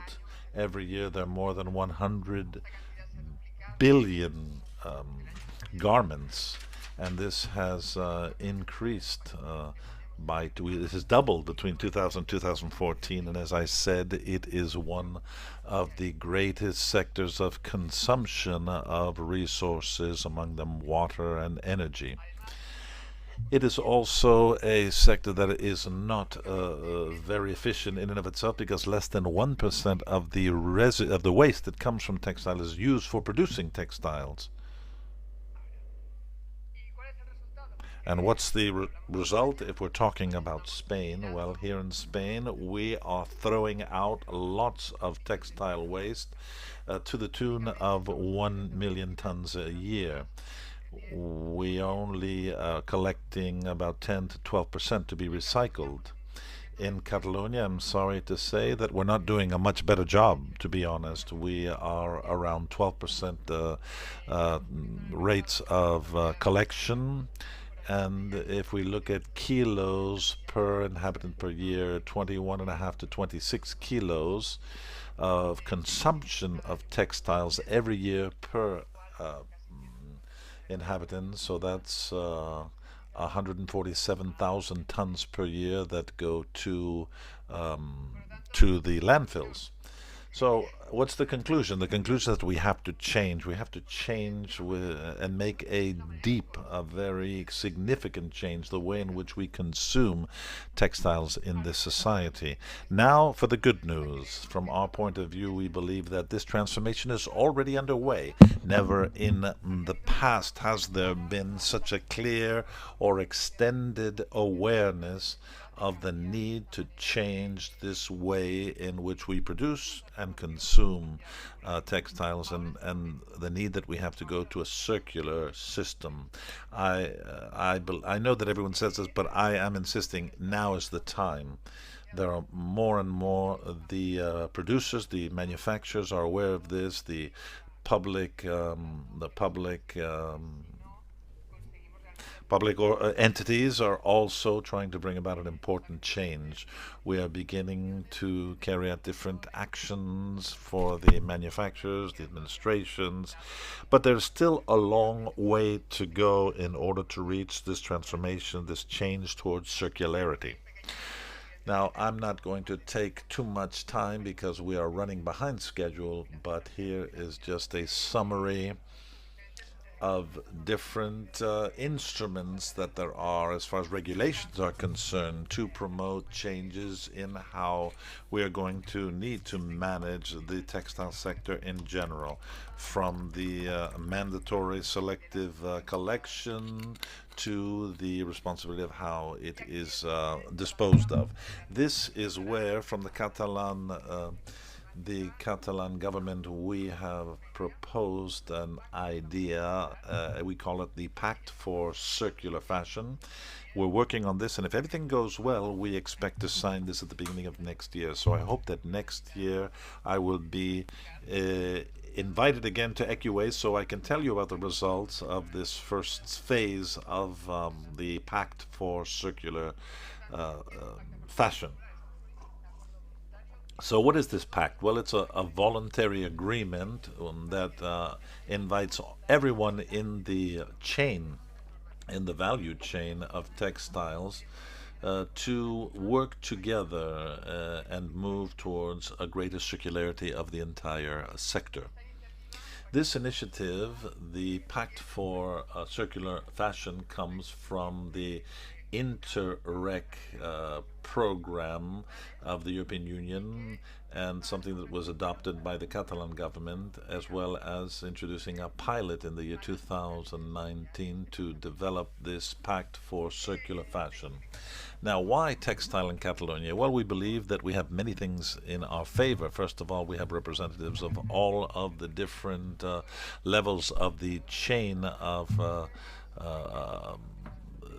chain of production, and we in Catalonia have a textile industry that is capable of introducing threads that have been recovered from pre-consumed goods, where we haven't been able to recover what has been used already, but it is an important step forward, and we're trying to become a region where we can have important examples of projects to be carried out.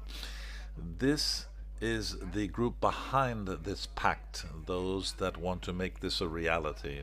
All of these public and private entities that you see on the screen signed in February of 2021 a commitment. They signed a commitment in 2021, a manifesto of their interest, where they pledged to dedicate time to carry this pact out. Now, this is not something that we as a government have imposed, but rather it's something that we are building together with all of the parts, all of the stakeholders, and of course relying on this public-private collaboration. We have producers, waste management, textile industry, the local governments, and the regional government, who can become part of this pact. Well, what I've shown you is the group that is behind it, the group that is acting as the engine. But we have created this pact, and we offer the possibility of anyone from the textile industry, anyone that can add something to our objective, well, to join in.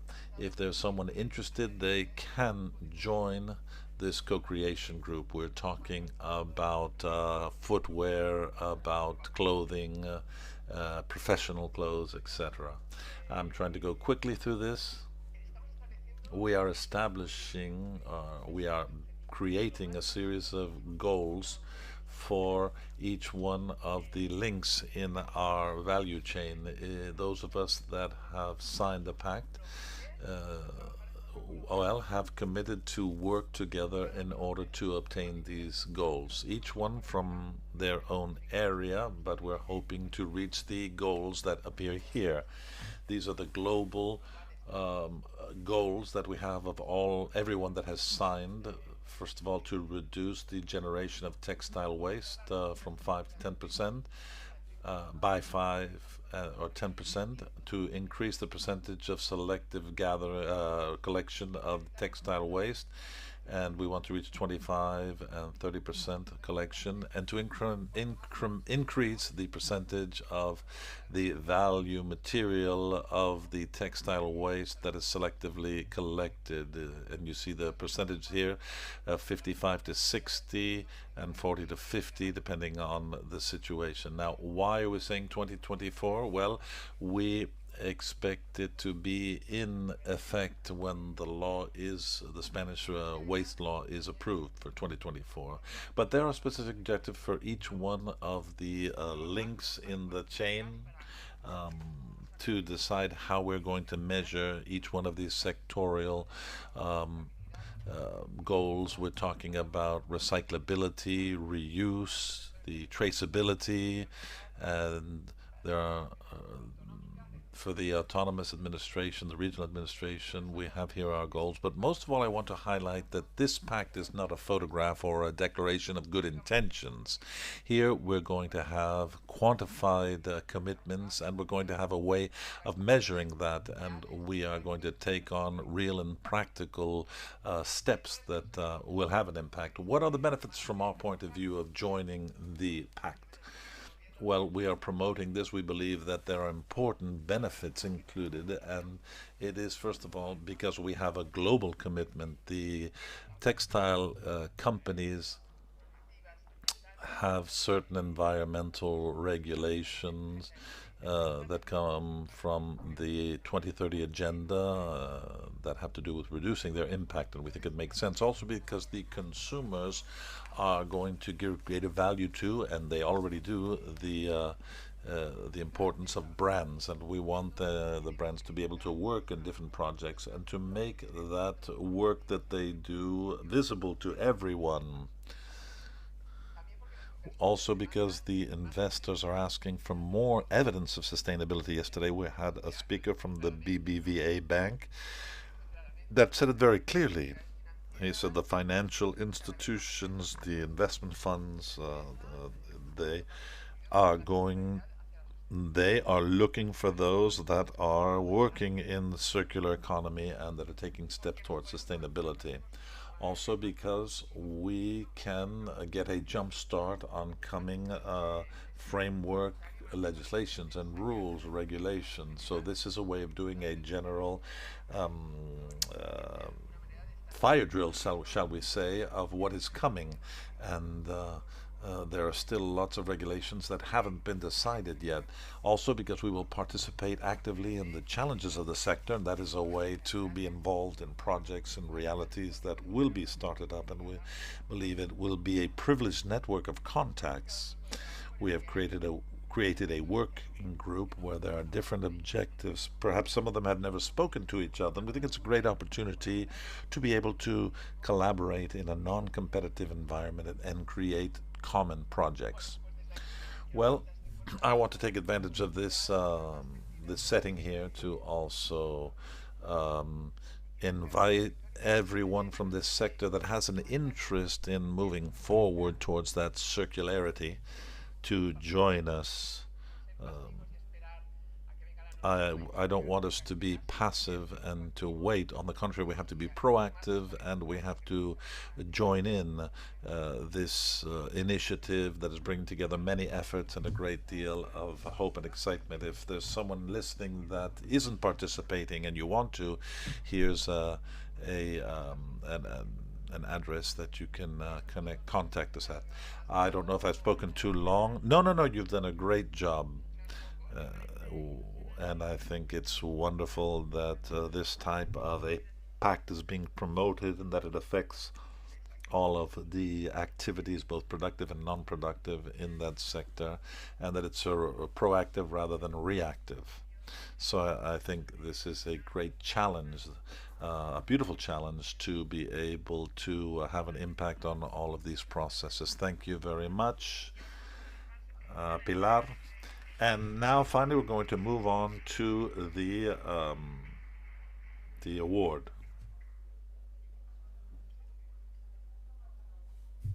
I hear.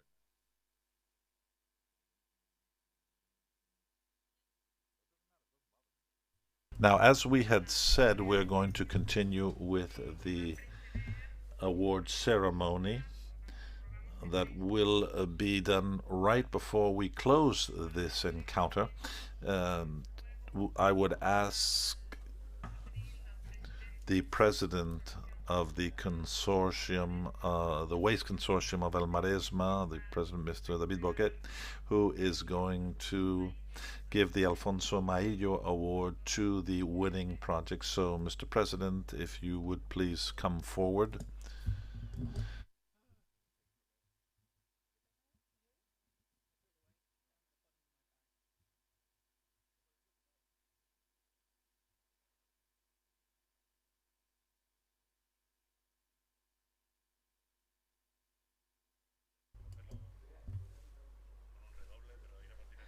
Well, maybe it would be nice to have some drums, but let's go straight to business and announce the winner.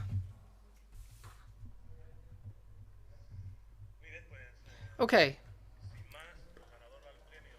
Without further ado, the winner on innovative work in the field of waste for this Alfonso Mayo Award is for the new service of many dump sites in Castelldefels through the reconversion of former press kiosks that were not used anymore. So, congratulations. I don't know whether you're here.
I'll be brief. Thank you for the opportunity of taking part in this competition.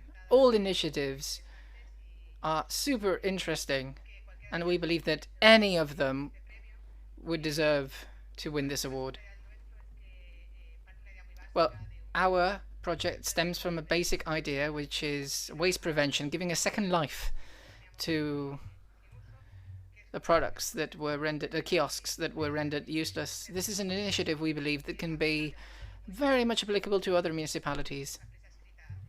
We know press or written press is not being used so much, and many news stands and kiosks are closing everywhere. This is an initiative that can be exported to any corner of the globe.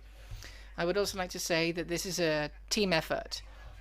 It does require the involvement of many people, and in the specific case of the local administration, even more people. So thank you, Maria Sardá.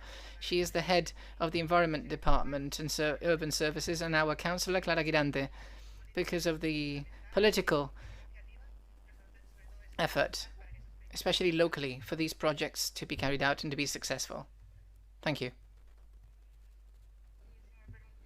If I may, briefly, I would like to thank the amazing team we have at the town council and the municipal company SAC. Thank you for their efforts, their daily efforts. Because management of waste and cleaning on a daily basis is maybe not the thing that people love the most or value the most, but small initiatives like this award and this conference give us the necessary energy to carry on. Thanks to the professionality of all technical experts in our city council and in the public company. So thank you so much for allowing us the opportunity to present our poster and our initiative, and thank you for the award. Thank you all. Congratulations. Well, congratulations. Let us move on now to the closing ceremony. Before we do, though, we would like to remind you that immediately after this closing ceremony, there will be the visit to the Comprehensive Center for Re-evaluation of Waste of the Maresme, as well as their training and educational facilities for those registered. Allow me to recall you, too, that there is the possibility of attending the side event on calls for supporting funding of circular projects. This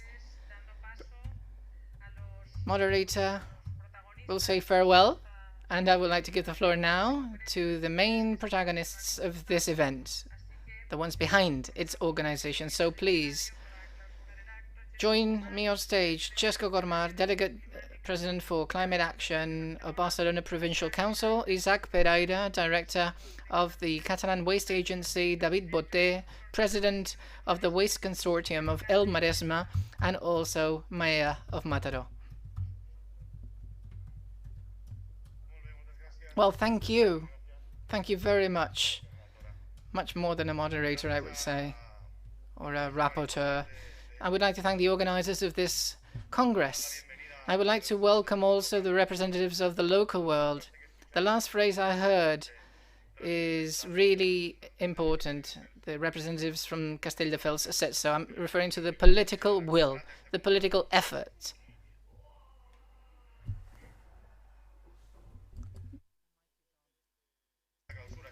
As you can see, this is live, and these things happen.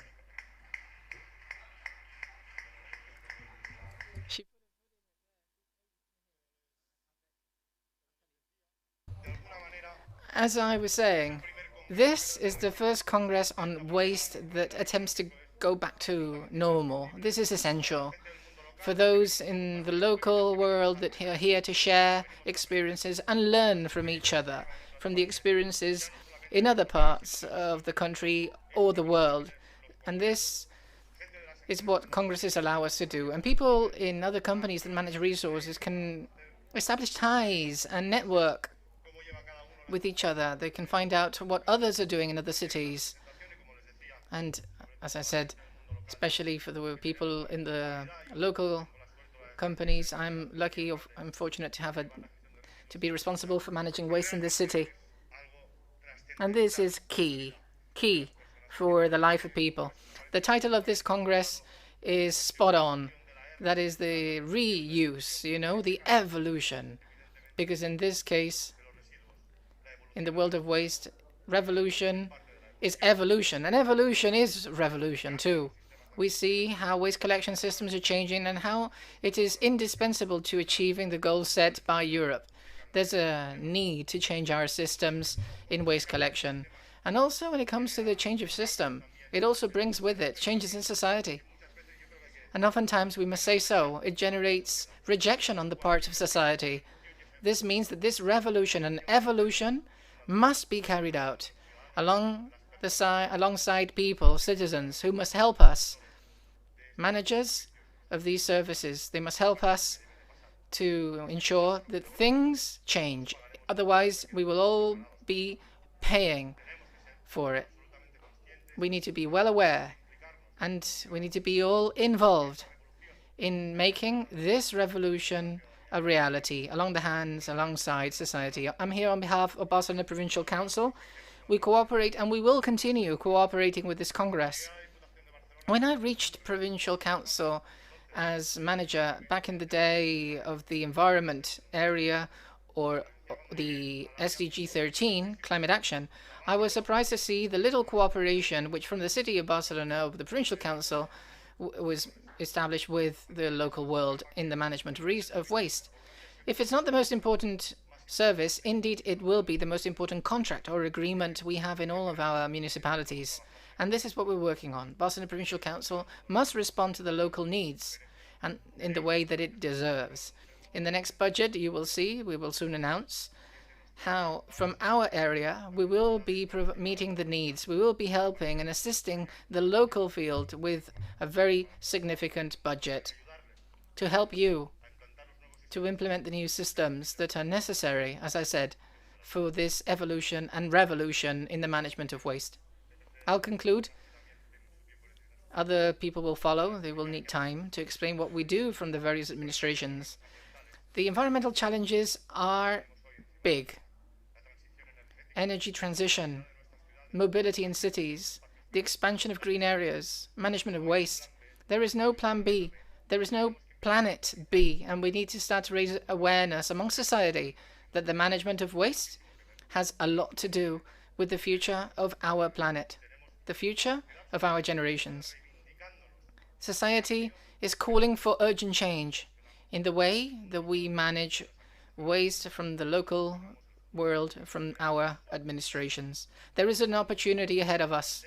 The pandemic has taught us that there are ways of doing things, that there is a way out, that we can improve many things that are related to the environment and climate action, as well as energy transition. That is all of our challenge. This is the challenge of us all.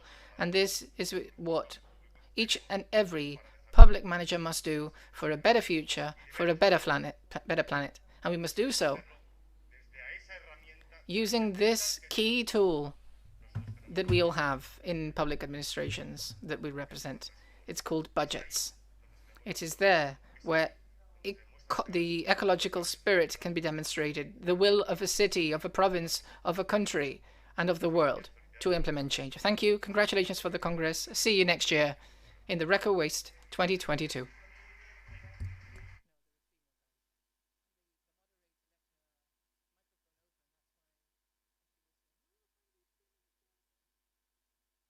Thank you. I've got a written document, so I'll be brief. Thank you all. I would like to thank all attendees, speakers, and the organizers. Thank you for making this possible, along with the consortium and the Barcelona Provincial Council, and all of those involved in the organization of the workshops and both of these sessions. These have been very productive sessions, I'm certain of it. Knowledge has been shared, experiences, exemplary cities in waste management, innovation surrounding several matters such as procedures to prevent the generation of waste.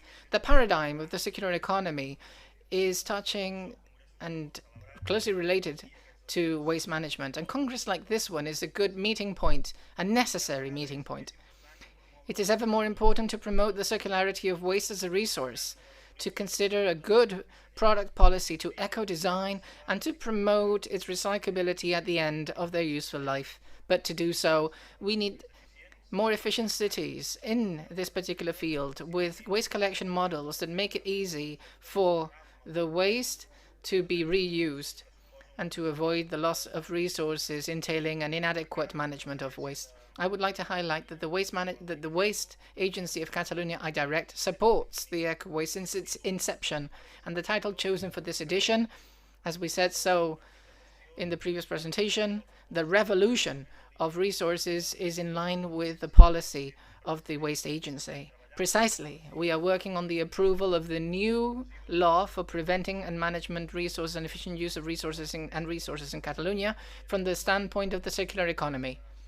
Both concepts are closely related. Waste is resources. This means that all administrations, companies, and citizens, and particularly local entities responsible for waste collection and supramunicipal entities, as well as economic activities, must endeavor more than ever to continue to increase the rates for waste recovery. We need to continue to implement waste collection systems that are efficient by deploying the door-to-door, which seems to be the high efficiency model that best results is yielding, without losing sight of the other systems. For instance, containers incorporating smart elements, and we've seen examples, good examples of that recently. We are lending support in this respect to study each case. We must go from anonymity to identifying users, and thus to apply payment systems that are fairer, the so-called pay per generation. It is the time, and I like to say that, it is time now for great cities, for cities and metropolises to move forward in the implementation of efficient models.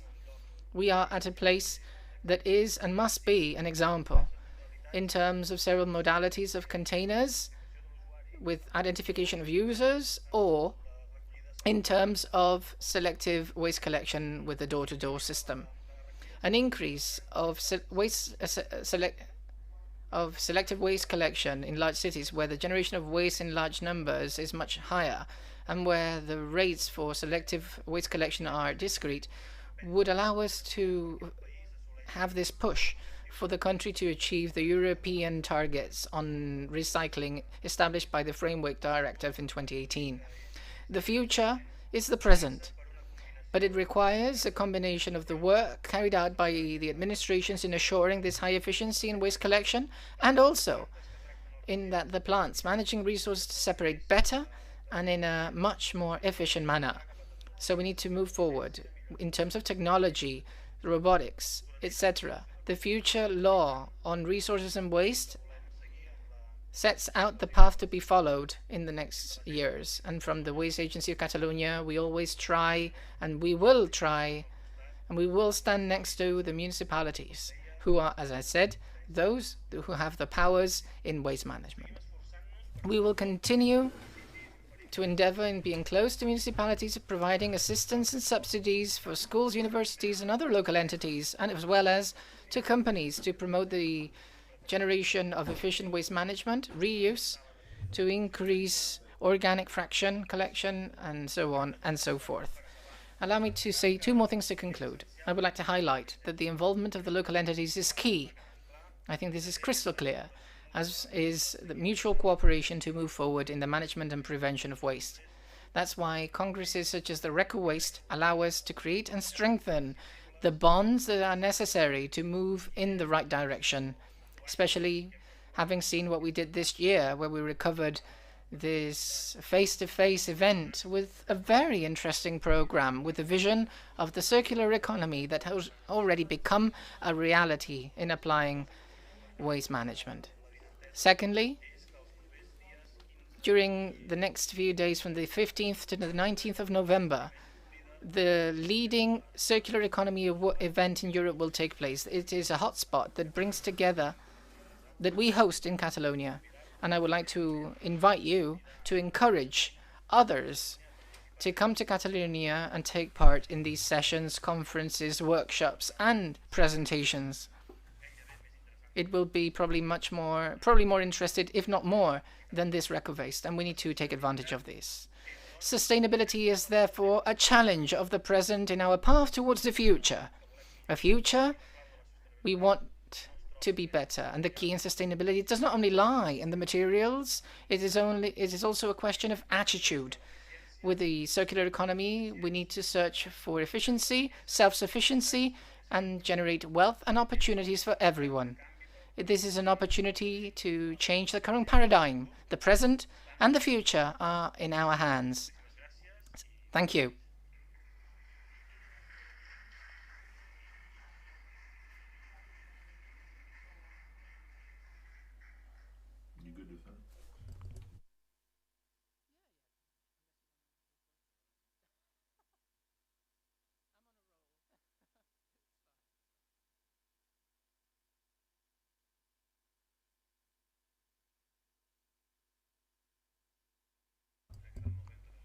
Well, now is the time after my speech. This will be over, so you won't need to withstand any more speeches. Well, the truth is, when I thought that today a song came to my mind, it's L'Hora dels Adeus. It's the time to say farewell. And at this time, the first thing I would like to say is that I hope you found this Congress useful, productive, fruitful, and that some of the things you heard or some of the workshops you took part in are useful for you in your day-to-day activities, in whatever field you're present in.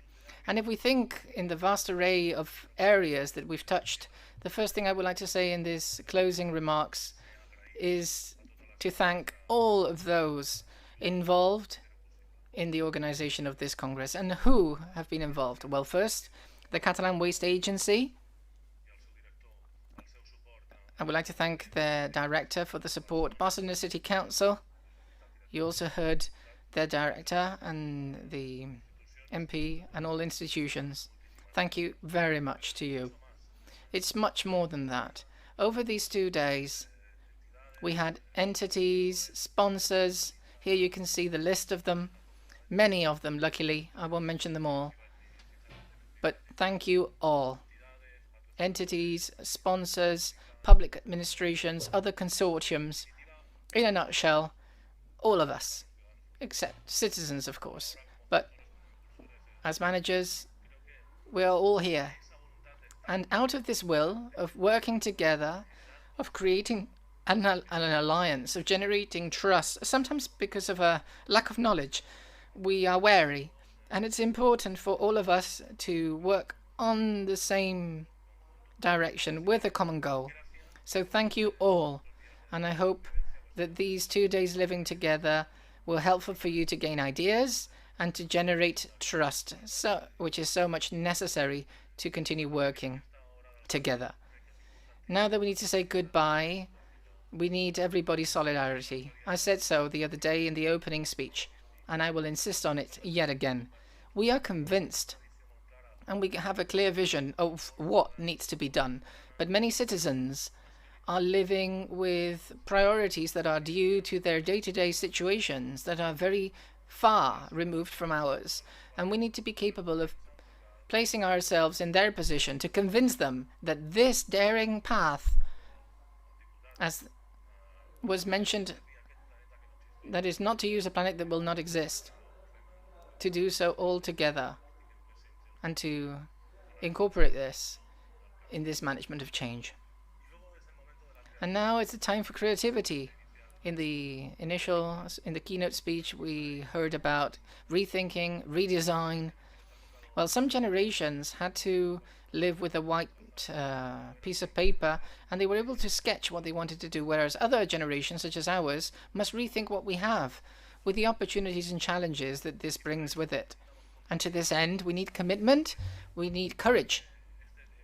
I believe that this event is an event to strengthen our position and our commitment, our courage, to activate all of those transformations that are so necessary to meeting these goals.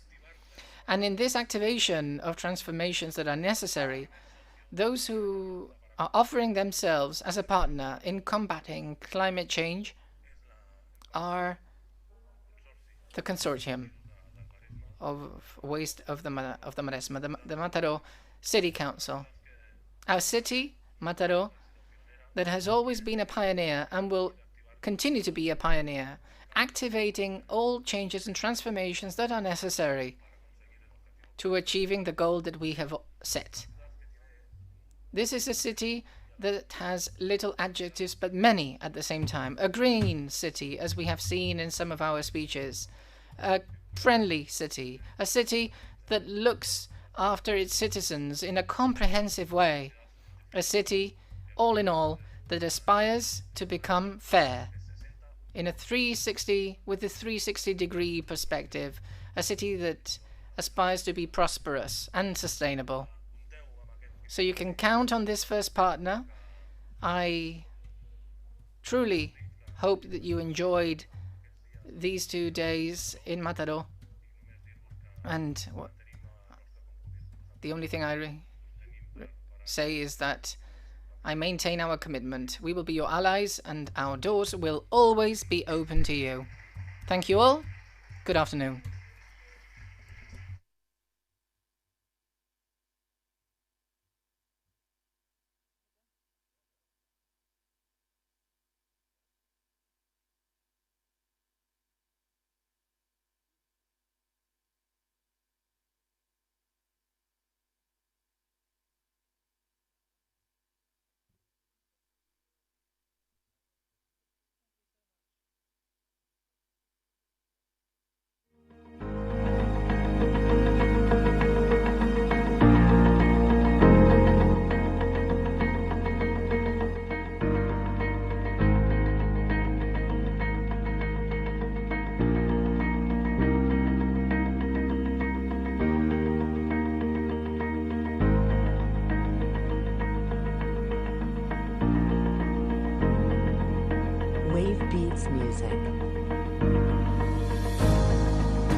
Beats Music.